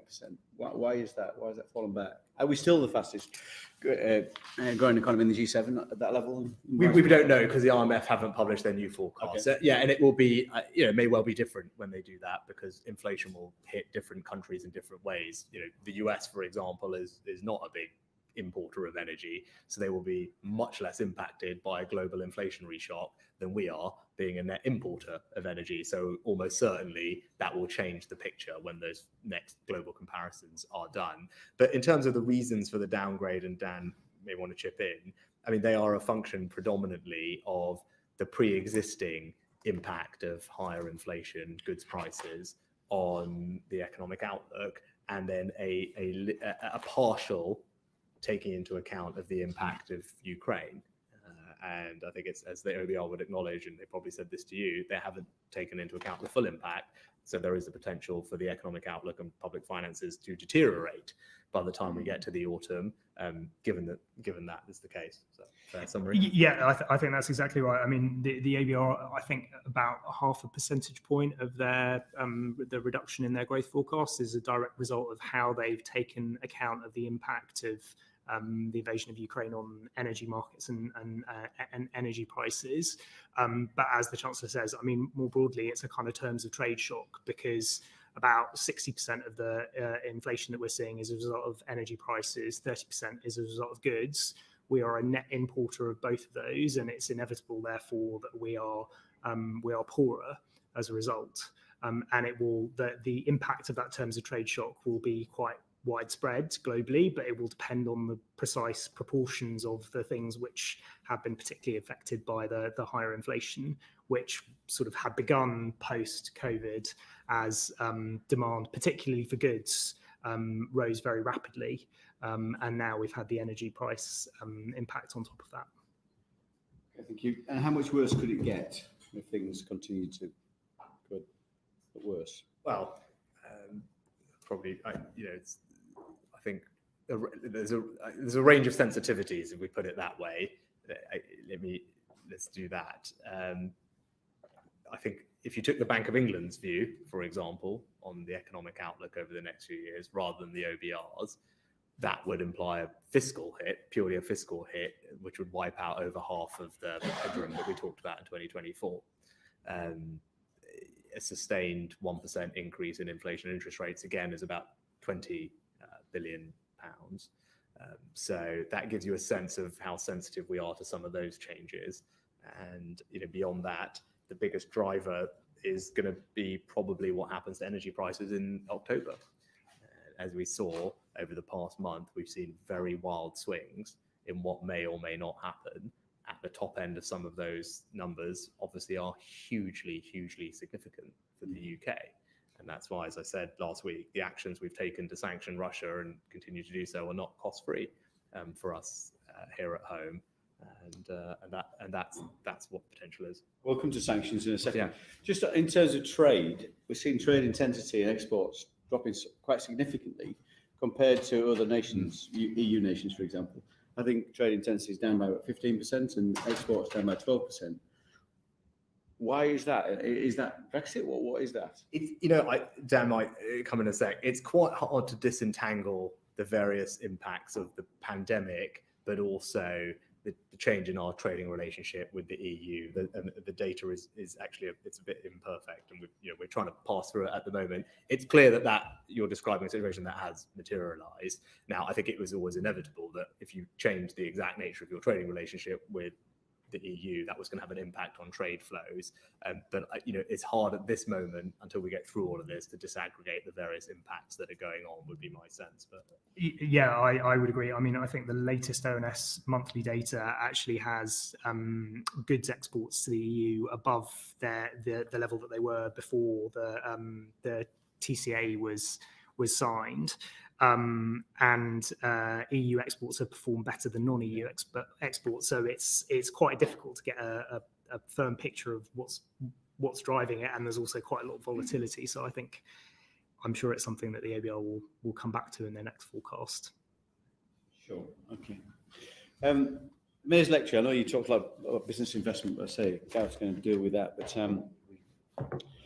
it talks about, you were concerned about a steady drift away from free market principles and what government shouldn't do, and should it be so interventionist. But nevertheless, we are pretty interventionist, which I support in terms of levelling up.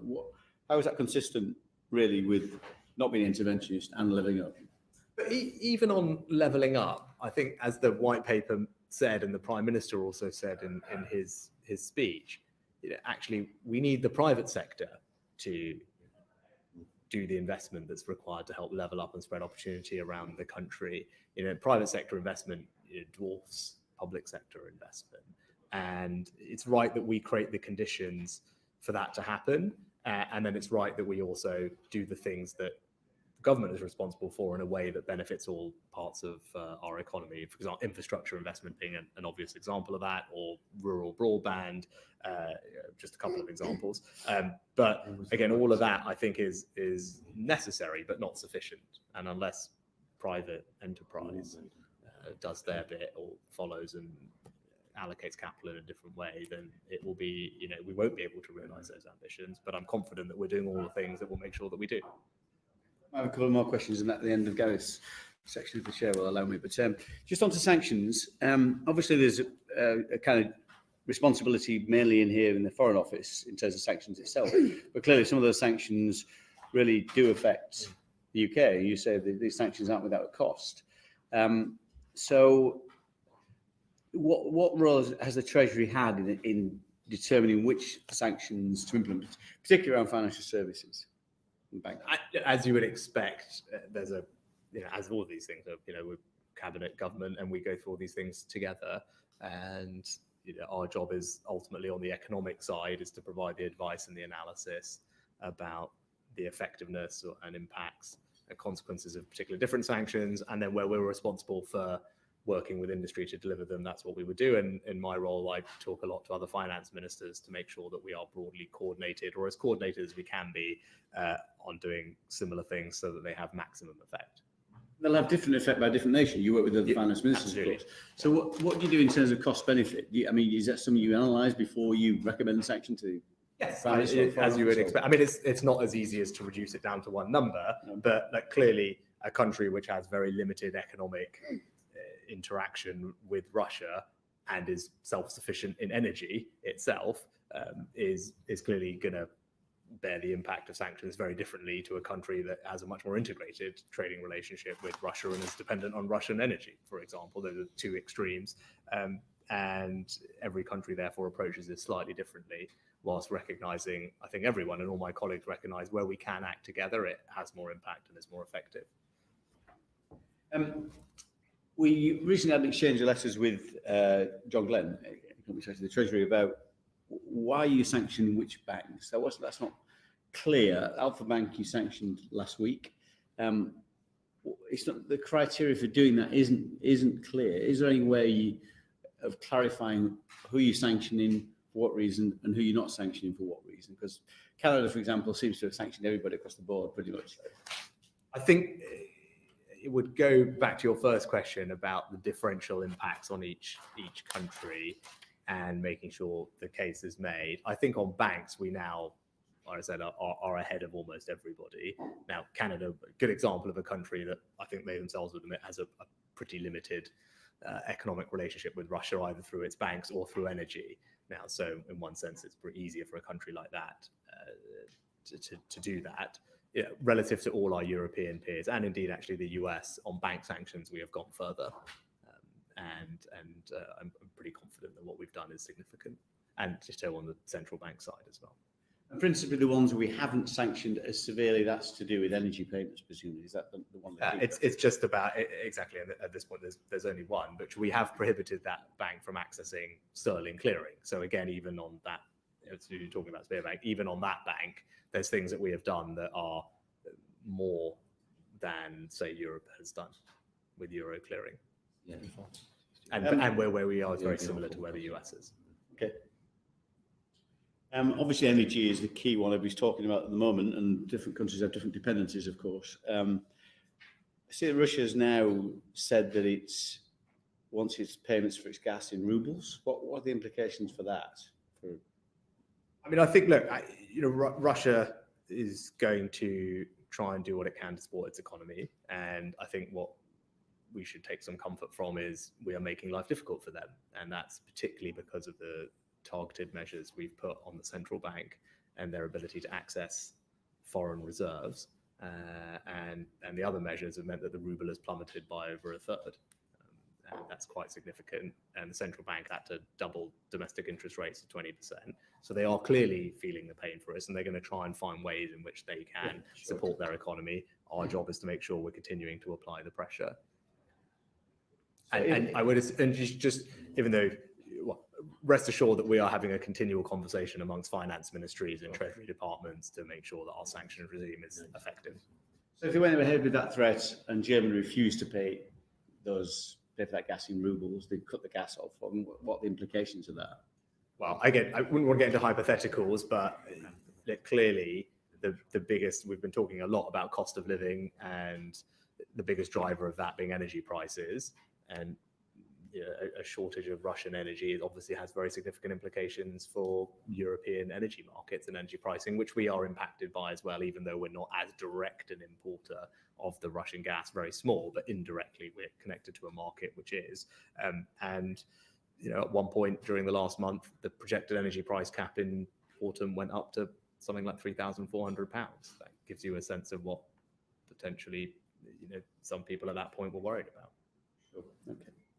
In terms of enforcement of sanctions, and we talk about enforcement a lot in various different contexts these days, but quite rightly, the OFSI, the Office for Sanction Implementation, since 2016 has imposed 6 fines to the tune of 21 million quid. In the same period, the US version of that, OFAC, 92 fines, 1.5 billion pounds. I know you talked earlier to Angela about the beefing up of the numbers of people in FSI.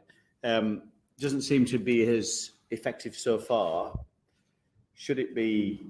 I mean, it's great to hear you're resourcing it better, but would we expect an increase in the amount of fines and based on sanctions that we'll see in coming years?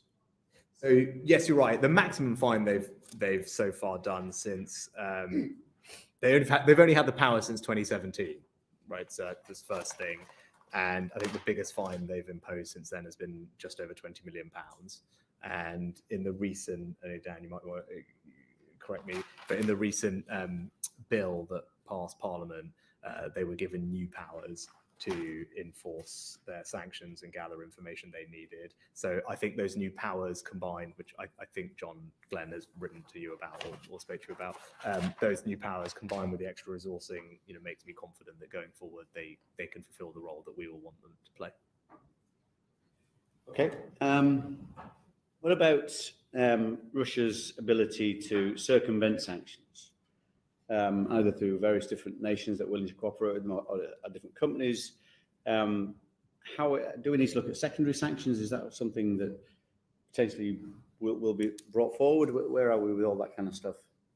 I mean, the first thing we're doing is trying to talk to all our partners across the world and urge them join with us in imposing a significant economic cost on Russia, and that work is ongoing. And as I said, lots of countries have joined us in that effort, and everyone's playing their part in different ways.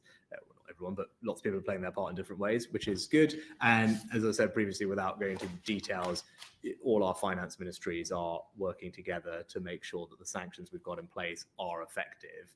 And to the extent we see things that might be risks to their effectiveness, you would expect us to respond, as we can. For example, recently there was a concern about the use of crypto assets to circumvent sanctions, and clear guidance was given by us, the FCA, and others, similarly in other countries, to make sure that the people involved in that were aware of their sanctions obligations.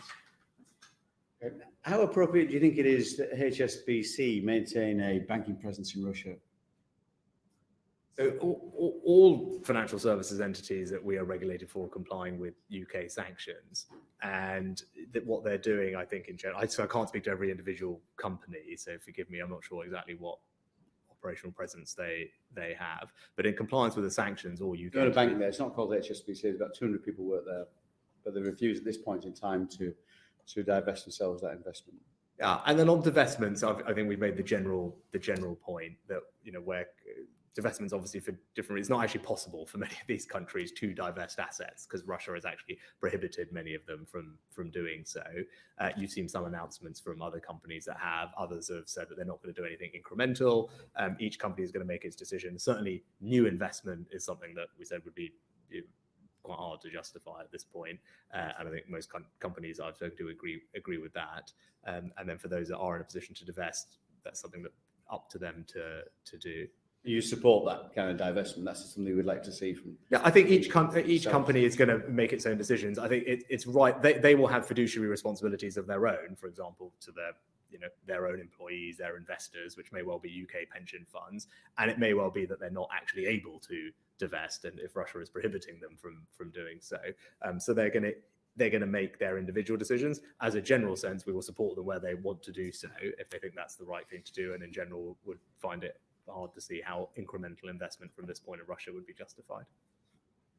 Thank you. Thank you, Kevin. Chancellor, can I come back to one of your answers there on Brexit and trade? And I think you were basically saying that it's difficult to disentangle the various effects that are going on from the pandemic and Brexit, etc. And I guess that's true to a degree. However, and Dan might be able to find this chart for us, which is, I think, on page 64, chart I, which shows that how trade intensity of GDP for ourselves and our European trading partners and the euro area, etc., and advanced economies has changed during the period from when the pandemic Brexit struck and what's happened in more recent times. And what it shows is that we've gone down. There's been, as the OBR predicted, a slump in the level of our trade with the EU. And yet the other countries have now come back up quite strongly, but we've stayed down. Doesn't that tell you that the main distinction between ourselves and them is that we went through Brexit and they didn't? It might well be. I'm just saying it's too early to be definitive about it. What else might it be? I mean, I haven't got all the numbers in front of me, but when I was looking at this a couple of weeks ago, there's quite, if you look at UK, EU, and UK rest of world imports and exports, there are a range of different things moving on, and they're not actually all consistent with themselves. So I think we're still trying to work through what all the impacts are. As I said, it was always inevitable that there would be a change in our trade intensity, quite a significant with Europe as a result of the change in the trading relationship. I mean that was expected and unsurprising when you change a trading relationship with the EU. And in general, I think trade intensity is falling. Are you concerned that we're becoming more of a closed economy now post-Brexit? Not as a result of Brexit. I don't think that's the case. And in fact, actually, the work that the Trade Secretary is doing is making us much more open to countries. So why have we got the significant reduction in trade intensity that stayed low, whereas others have come back? Yeah, as I said, without a doubt, we're changing our trading relationship with the EU, and that means a different set of controls and things that people will have to do, and that will obviously have an impact, and that I'm sure is a big part of the reason why this is happening. I think maybe just a bit early to be definitive about which bits are doing what. In general, though, the approach is to be very much more open to the world on trade, And that's the aspiration, but the reality appears not to be yes, going because the that benefit direction. of new trading relationships takes time. They don't happen all overnight. So I think that's, of course, that will happen over a period of time, and you'd expect to see that. And the conversations we're having about the CTPPP, for example, is a good example of the type of ambitions that we have on trade and being open to the world, and control of our own tariff schedule, right, which we have improved since leaving the EU to make it cheaper to import things, which, as you know, is good. It means that we're more open to the rest of the world as well. So that, I think that is very much, it's not about being closed. I think in general, you know, the world is having a conversation about post-coronavirus, talking about onshoring of supply chains and things like that. Just and very quickly, so I'm anxious to bring Harry to now. I mean, if it remains the case that these new deals don't float our boat up very quickly and we stay down roughly where we are a more closed economy, what concerns would you have around that, particularly around our mission to try and improve productivity, for example, and living standards? So I think the OBR already factor in a decrease in trade intensity into all their forecasts anyway. So everything you're seeing is on the basis of an assumption that they have about exactly that phenomenon. So in general, I'm someone who believes in trade, because I think that there are benefits from investment, and it does have positive benefits on productivity. We've seen that, which is why I'm glad that you know, we are forging new trading relationships with more countries around the world. And once we've left a customs union and single market, inevitably that there is going to be a different trading relationship with that entity, which will have an impact on trade there. I mean, that's just an inevitability.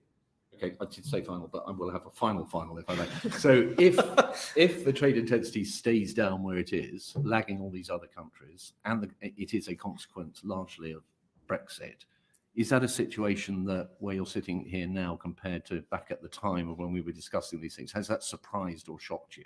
You know, again, you have to forgive me because I don't have the expected? numbers to hand or in my head as to what it is currently, what I expect it to return to, what was forecast at the time, what's in the numbers already. So I'm happy to come back to it at a future date, but I don't have all that information to hand. Harriet. Thank you, Chair.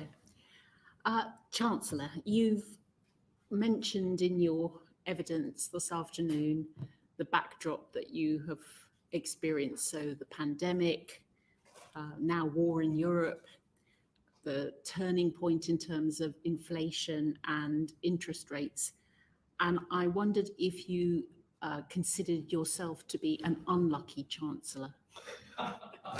Well, I mean, that's. I think we've all got to say yes to that. Well, it's kind of you to say that, Harriet. But look, it is what it is, right? In one sense, you do the job. You have to just deal with whatever's in front of you. And we've had to deal with some very difficult and unprecedented things early on. That obviously has implications for our fiscal position, for taxes, spending and borrowing now. And I think it's just reasonable. It's part of the conversation to recognise that. And now we're obviously dealing with a brand new situation. There's a war in Europe and energy prices being where they are. That is just the reality of the situation. I think what it does do, though, is, if I'm going to reflect on it, it says that in the space of a very short period of time, we are experiencing shocks, which in theory ought not to happen very often. The scale of the shocks we're experiencing are all once in a century, once in many decades, once in a half century. Yet they seem to be happening one after another. And this is only, by the way, 10 years after the last time this happened with the financial crisis. So, what does that tell you? It tells you importance to have, for me, control over borrowing, responsible approach to borrowing and debt, so that you've got a strong foundation to carry the country through when these things arise, because they seem to be happening with a kind of alarming regularity. And I want to make sure that whoever's sitting in this chair the next time one of these things comes along will be able to do what I've done, which is either announce a furlough scheme or £9 billion of support for people on energy bills. That comes because the fiscal foundation we have is solid to start with. So that's why it's important. We heard from the OBR earlier today about, and you've mentioned it as well, Chancellor, the interest costs and how they've doubled this year. So if you think of them as a department line in and of themselves, they've gone up 100% this year.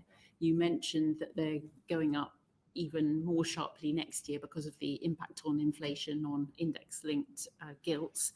And indeed, if you looked at interest costs as a line item in the budget, it would be the fourth biggest department in terms of overall spending.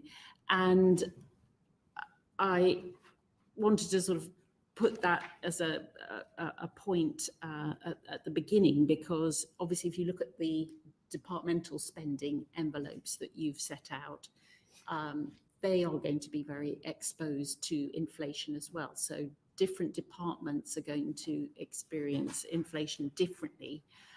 The OBR wasn't able to tell us which departments are most exposed to the current inflationary pressures, but I'm sure you are able to, Chancellor. So could you tell us which departments are going to see the biggest pressures in terms of energy costs? Yeah.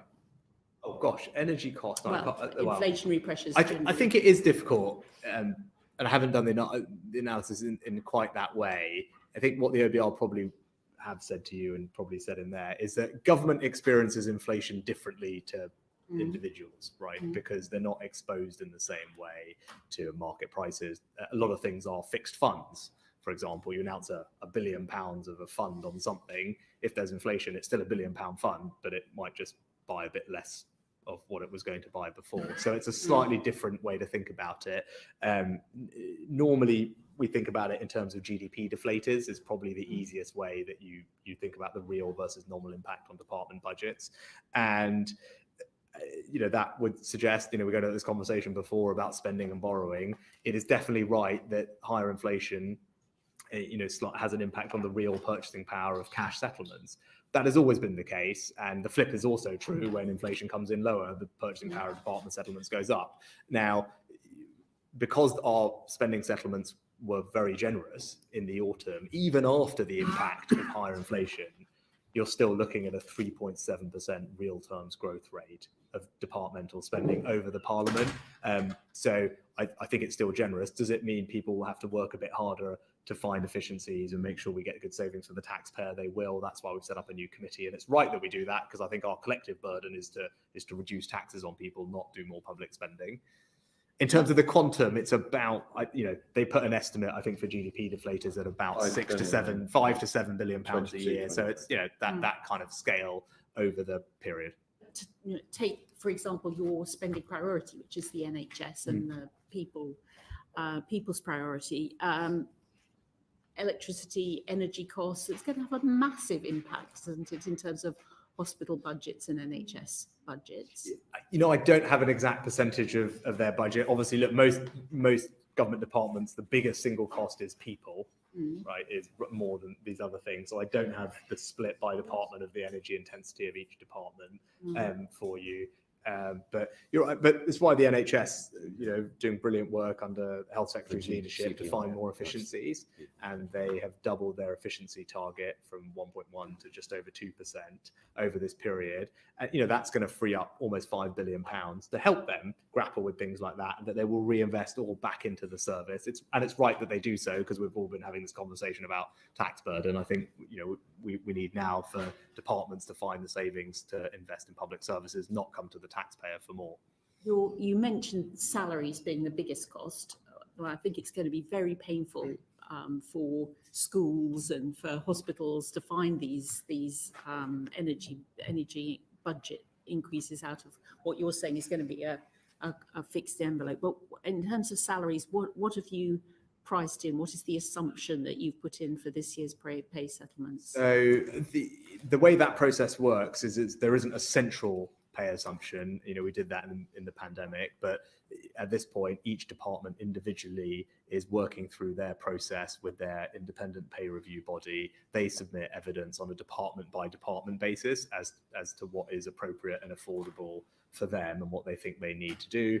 That process is playing out as it normally would, and it's right that it does so. And with regard to each department, they'll all be slightly different and have done that in a slightly different way. So there isn't a uniform assumption or a settlement across the board. And for pensioners this year, you're guaranteeing the triple lock again. Yes. And what's budgeted in terms of the increase there?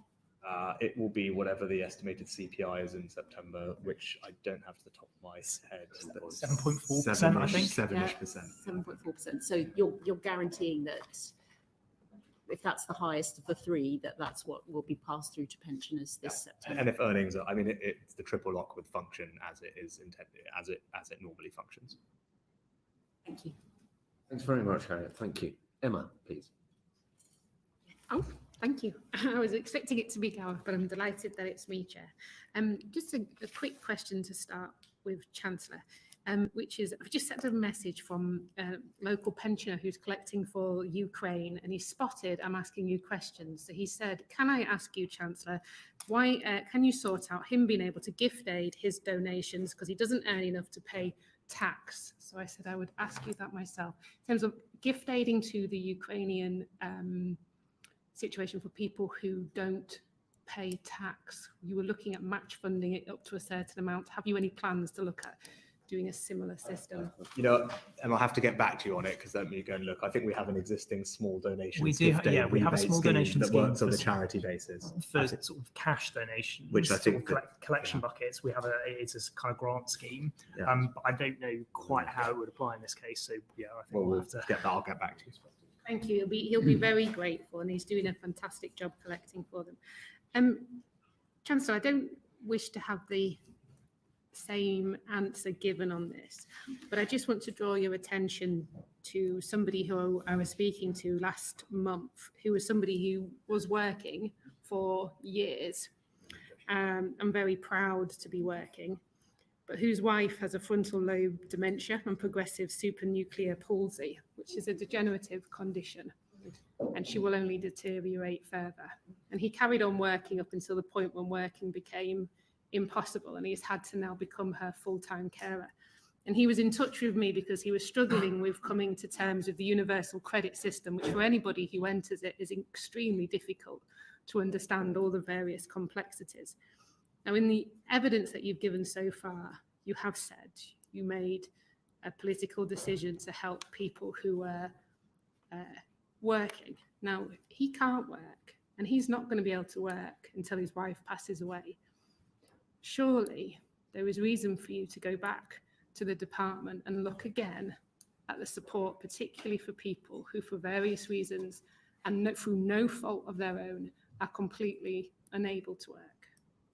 So first of all, I'm very sorry to hear about his circumstances. So pass on that to him for me, please, Emma. And I don't think it's right. So there's no support for people who are not in work. And again, rather than get into a kind of casework situation, just to take a step a little bit back, that the energy package of £9 billion that we announced will help everyone with their energy bills, and it will disproportionately help those on lower incomes. I'm just asking, and on top of which, again, I don't know, again, that individual situation, but for those people who are struggling with housing benefit, for example, the uplift that we've put in place will mean an extra £600 you must accept, and I believe that you're intelligent enough to realise that you must accept with the cost of living increasing, the cost of living is increasing more than his income is increasing. That's a fact, in regardless of which little pockets of money he's able to get here and there. What I'm asking for is, you don't have to give me a policy commitment now. What I'm asking for is that you're able to go away back to the department, look particularly about how this is impacting those people who are caring, those people who are caring for disabled people, and look at what more can be done to support that particular group of people. So as I said at the beginning, as we said in the document, as I said on the day, the single biggest driver of the cost of living impacts that people are fearing is energy prices. And we've announced a considerable amount of support for the price cap increase in April. None of us know what the price cap is going to be later in the year, so it would be appropriate, as we've said, to wait and see before deciding on the appropriate. Well, he's about to get, again, we're getting to the specifics, but he will probably get help starting very shortly with energy bills where the price cap goes up. And then, as I said, when we know what the situation is in autumn, that would be the right time to look at the situation then to decide what's appropriate at that point. With regard to people on disabilities in general, we spend about £58 billion a year across a range of different benefits. Now, everyone will have their view about whether they spend more, less, differently. if you look at the OECD's analysis of how different companies or countries spend money on disability benefits, we rank pretty well. We're ahead of countries like the US, Canada, Austria, Germany, What he's New telling Zealand, and me, Australia. And that's going on a range of different things, which I'm more than happy if you want to write to me about his situation to figure out what are the many things we're doing for people who are disabled or caring for someone who is. He's on a fixed income. His wife is only going to get worse. He cannot work. There are thousands and thousands of people like him around the country. His income is decreasing at a time when, and he's having less money to live on, and he's having to be reliant on coming to his MP and being signposted to various charities and support. What I'm asking is for you to go away and have a look again at the support, particularly for this group of people. I don't need to hear the answers you gave previously. What I'd like to do is hear you say to me, we need to actually, yes, look at the support that we're giving to this particular What I will group of do is, people. again, write to you, and people like him and people in those circumstances are exactly the kind of people who should benefit from the household support fund. It is there to help vulnerable families like his who may not feel that they're getting the support they need elsewhere, but it's there to help them through that. And the guidance of that will be published very shortly, and the Department for Work and Pensions are working on it. I'll make sure when that's done that I let you know so you can pass on to him and he knows where to go. Okay. Moving on to the situation with P&O, which I'm sure you'll be as outraged as I am at the appalling way DP World has treated their 800 staff. I wonder, has the Treasury considered revisiting the Freeport status of Thames and Southport Freeports, which are both operated by DP World? So we are across government reviewing the relationship with DP World and all the various contracts and things that we have. There isn't a contractual route to change the terms of the various things we're doing under the Freeport program. And it's not as simple because a Freeport benefits lots of different people in a local area in lots of different ways. And although one company might operate an area, it will be all the other companies that use the space and employ people or are going to employ new people or invest in the place that will create jobs and help people locally, that actually the ultimate beneficiaries of the benefits that the program does. So we're looking at everything. I can't say much more than that, but I just say, look, it's not as straightforward because there are lots of other companies and therefore local communities and residences that are the ones that are benefiting from it. And I'm very happy to have a conversation with those local areas about that particular topic. Just to clarify for myself, so one of the things you're looking at would be another company running those Freeports. Is that correct? I don't think that that's possible. I can't stop a company that owns a site from owning the site. We're worried about property rights in that regard. But okay, and it's also been reported P&O received millions of pounds in furlough support. I think the Mirror said it was £10 million that they received during the pandemic. Do you have any plans to ask DP World to pay any of that back? So we don't have any. We don't have a legal ability to do that. But as you've seen, the Transport Secretary is leading the work across the board in engaging with the company and making it clear about our expectations of them and reviewing all our relationships with them. Okay, and will the government be reconsidering whether key infrastructure should be operated by companies who don't employ workers under UK employment law? Again, I think the Transport Secretary's made an announcement on this, and the government said the plans that it's bringing forward to legislate, if required, in terms of changing some of eliminating the loophole that there may exist in employment law about the national living wage. So that work is already underway and has been announced. And when you're looking at awarding the companies for the Freeports that are up and coming, are you going to be looking at DP World and maybe having a different opinion to them that you had in the past, bearing in mind how they just treated their workers? Well, so these for the future Freeports.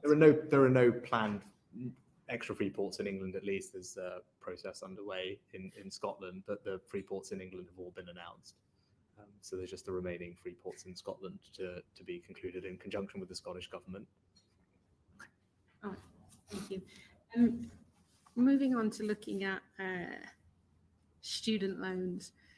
The changes made to the student loan system save you 34 billion over the forecast period, and the impact analysis published by the Department for Education shows that 8 in 10 income deciles of graduates will be adversely affected by these two changes. The two income deciles who actually make savings from the changes are, of course, the two highest income groups. So why has the government chosen to impose higher lifetime repayments on the lowest earning 80% of graduates, but chosen to lower the lifetime repayments from the two highest income groups? So I think the Education Secretary addressed this when we outlined earlier the reforms, but I do think they're a sensible set of reforms. So currently the system we have is one in which 3/4 of all borrowers fail to repay their student loans. So, and 44p, almost half of every pound that is borrowed from the taxpayer is written off. So that's the current system, and without any change, the student debt was estimated to reach, I think, over £500 billion.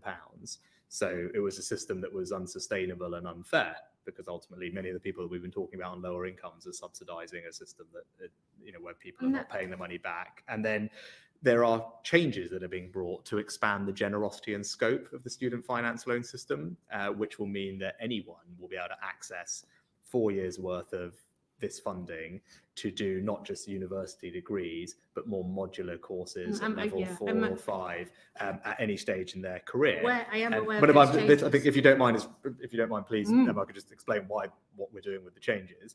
So what that means is you can go and get one of these courses at any stage in your career, and as part of broadening the scope and generosity, and then making the system fairer for all of our constituents, especially those who didn't go to university, but also make it sustainable and able to do that, there were some changes made. But they will mean that no one repays any more than they borrowed in real terms, which is a good thing.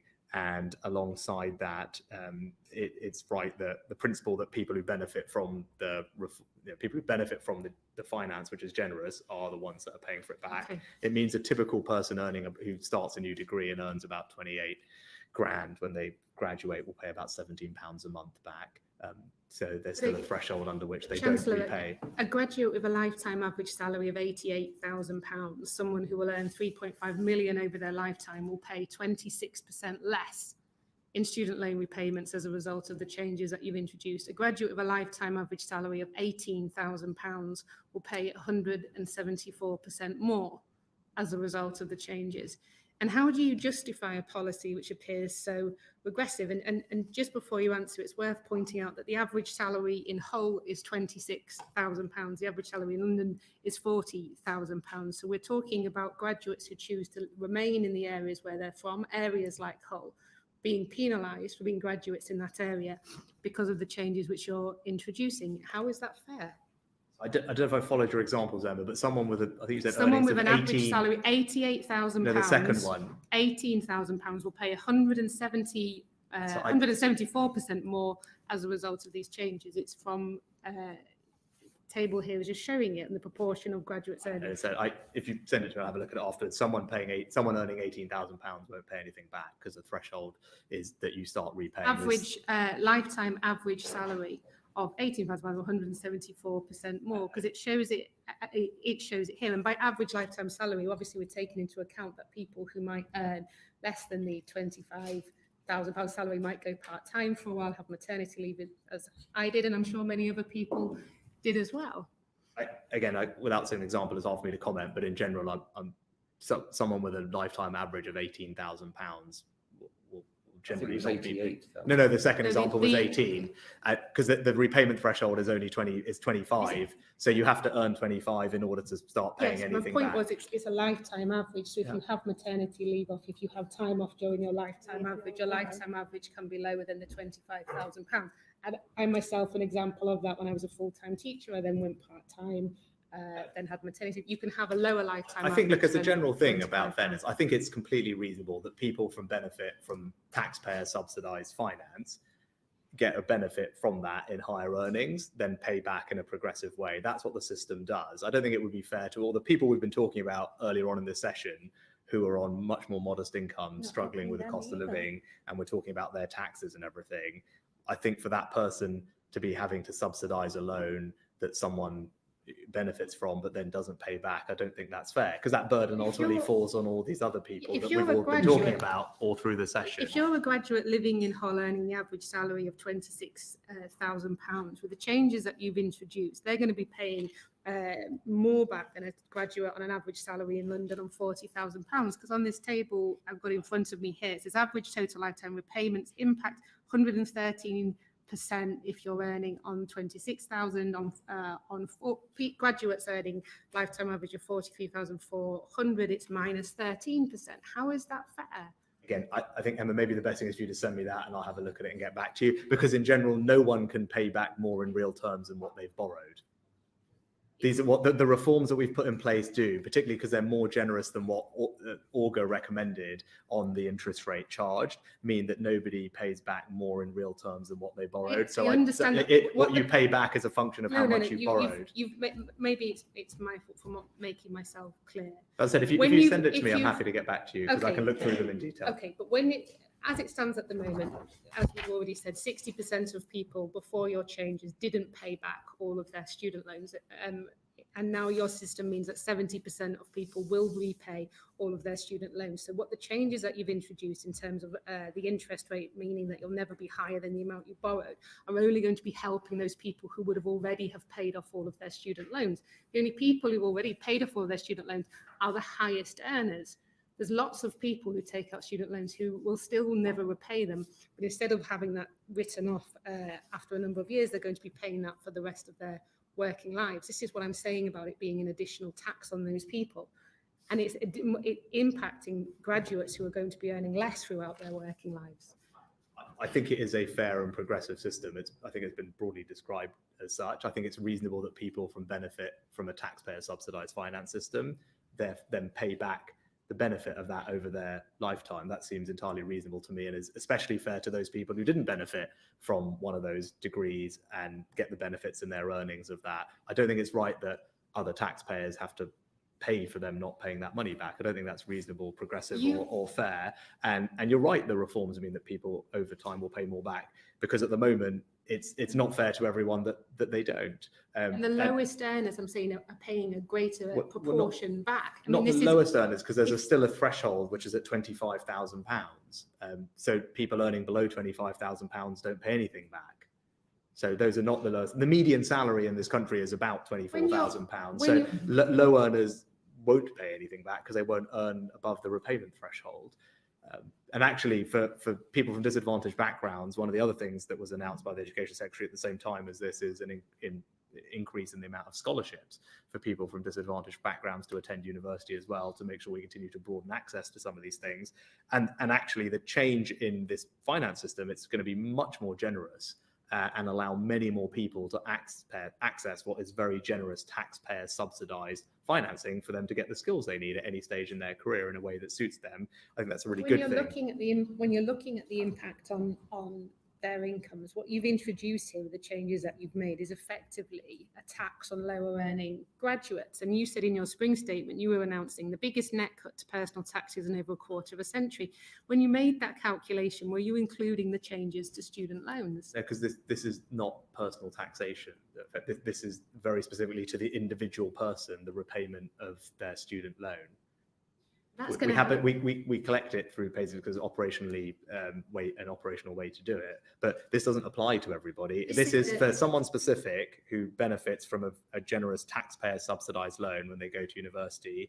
Reasonable to expect them to pay that back over their lifetime earnings, which will be higher as a result of them having gone to that university and got that degree. I think that's reasonable and fair to all the other people who didn't benefit from that. This is a significant revenue raising measure, a significant revenue raising measure that you've introduced here, and you've sort of done this through a written statement being snuck out by the university minister, which is going to have a huge impact on the take-home pay of graduates. So it was just the Education Department talked about it and announced it as you would expect them to, and hold accountable for that in Parliament.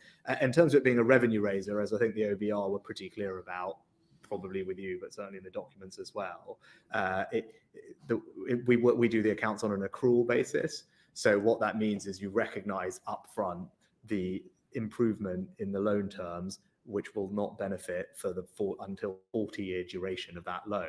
So it looks optically like there is money being raised from it because you're recognising upfront, but that there is no cash benefit of that. That cash benefit happens over 40 years. So that's not money that's available to spend today at all. So I think it's wrong to describe it as a kind of immediate source of funding that you could use for something, you certainly can't. And you see that on the impact on debt, which is accounted for differently, and there isn't a big improvement. And for that reason specifically, I think the OBR said that, but they also disclosed all their numbers, excluding the impact of this, so as not to give people the impression that this was money that could be spent today, because we can't spend it. It's purely accrual accounting of a 40-year improvement in loan Back to the terms. point I was making before, in terms of levelling up, the government's own impact analysis of the student loans reforms shows that by a considerable distance, the majority of graduates who earn the highest salaries are located in London and the South East, and that these students will gain from the reforms at the expense of others.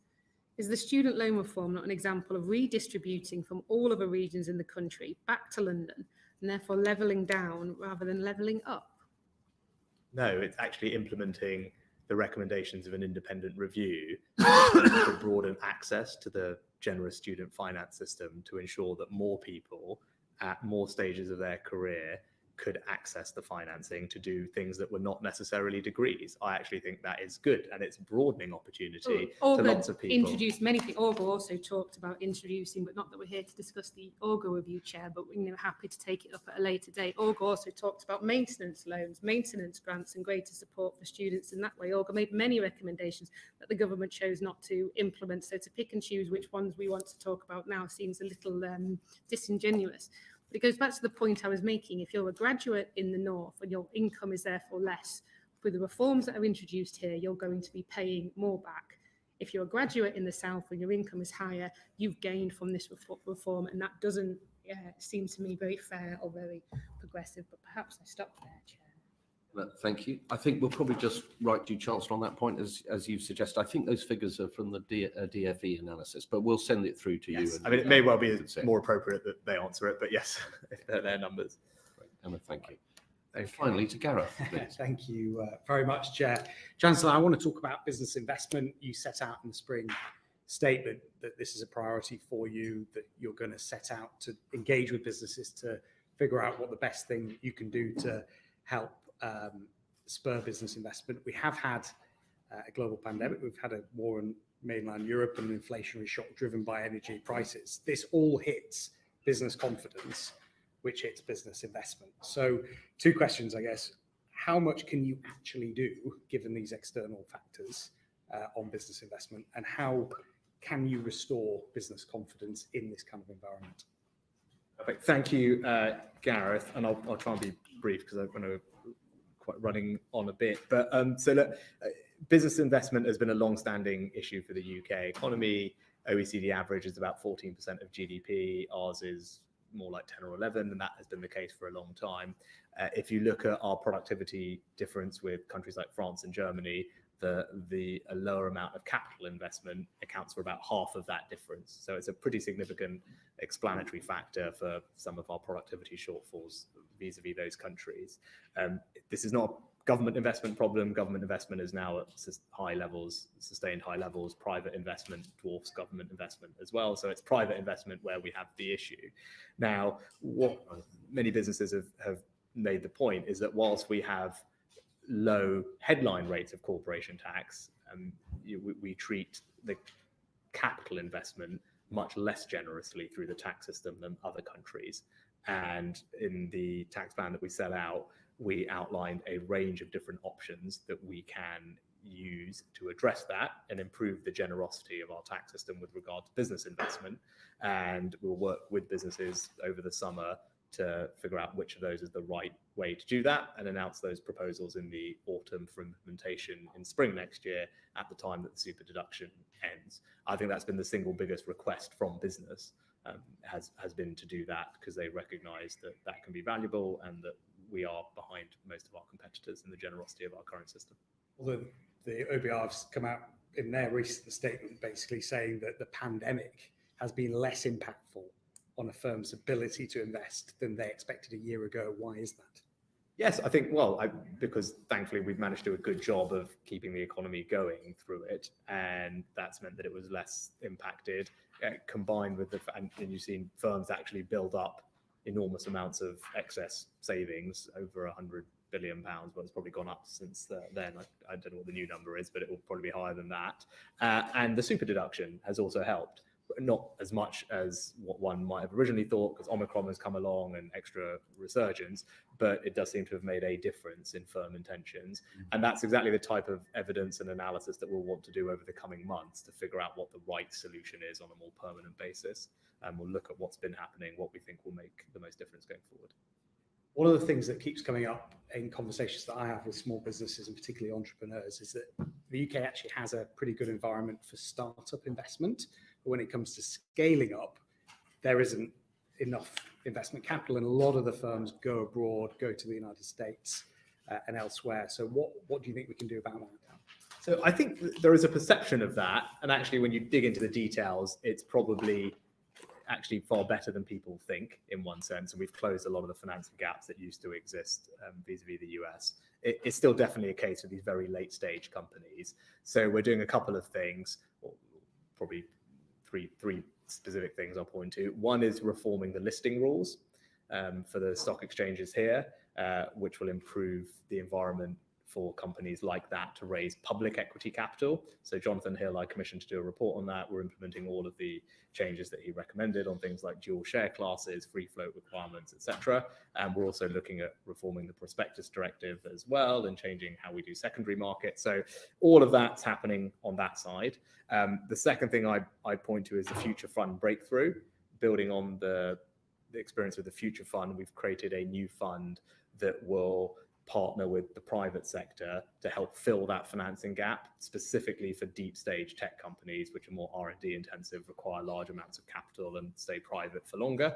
So that's a new innovation that's been very warmly welcomed by the community. And the third thing is reforming things like the pension fund charge cap, or indeed Solvency II, which will unlock more institutional capital for assets like this, which are more kind of private equity, venture capital, risk-oriented assets and more illiquid. So I think the combination of those regulatory reforms can help do that as well. So those are probably the three things I'd point to. Okay, thank you. I was struck, page 40 of the spring statement, the chart that you have in there shows very clearly that Israel and South Korea are really going gangbusters when it comes to R&D spending as a proportion of GDP. I think Israel was 4.5%, UK is a woeful 1.2%. One thing that we don't have in common with a lot of countries that are experiencing strong business investment is we actually have one of the most generous R&D tax credits in the world, but one of the lowest R&D investment levels. So is that something you're looking at? Yeah. Who do you consider best in class when it comes to international comparisons? Yeah, no, that's a very, very good observation. So I think innovation accounts for pretty much all of our productivity gap with the US. If you think about multi-factor productivity, and historically has been the largest source of our growth, accounting for about half, but it has tailed off since the crisis. So we need to reinvigorate it. Again, government is not the problem. We're increasing public R&D investment over the course of this parliament significantly to kind of leading levels, well above the OECD average. But where we really fall behind is on business investment in R&D, as you pointed out, and that is where we are less than half the OECD average today, business self-financed R&D investment. And that is in spite of spending the most out of any country, bar one, on R&D tax reliefs. So something in that system is not working because we're not getting value from the taxpayer pounds that we're spending. We're going to look at that, reform it, and again in the autumn, come up with what the solution should be to take effect in the spring to help drive up that number. Thanks, guys. If it's really quick, we've kept the Chancellor quite a while and he does need to get, but if it's a real quick one, Kevin. There are two measures now that are preventing investment that we already have. You invest in plant and machinery, your business rates go up. VAT thresholds at 85,000. And I know, lots of businesses stay below that deliberately. France, it's 25k for services business. Germany, it's 20k. Shouldn't we look at these? Right. So on VAT thresholds, I normally get asked the other way around from all the people who wanted to go up. But I do get some the other side of the 85k who think it's unfair. You are right. Look, we have the highest VAT threshold in the G20 pretty much. But it's frozen for the next few years, so in flat terms. So that's how that will work.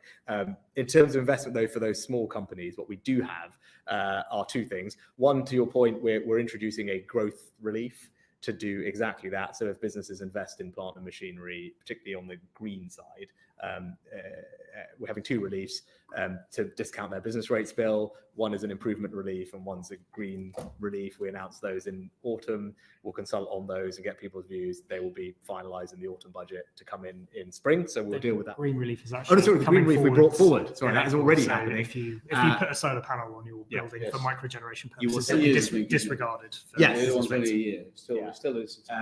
But the improvement relief we're working on, they have something similar in Scotland, and we'll figure out something, and that will come in by next spring.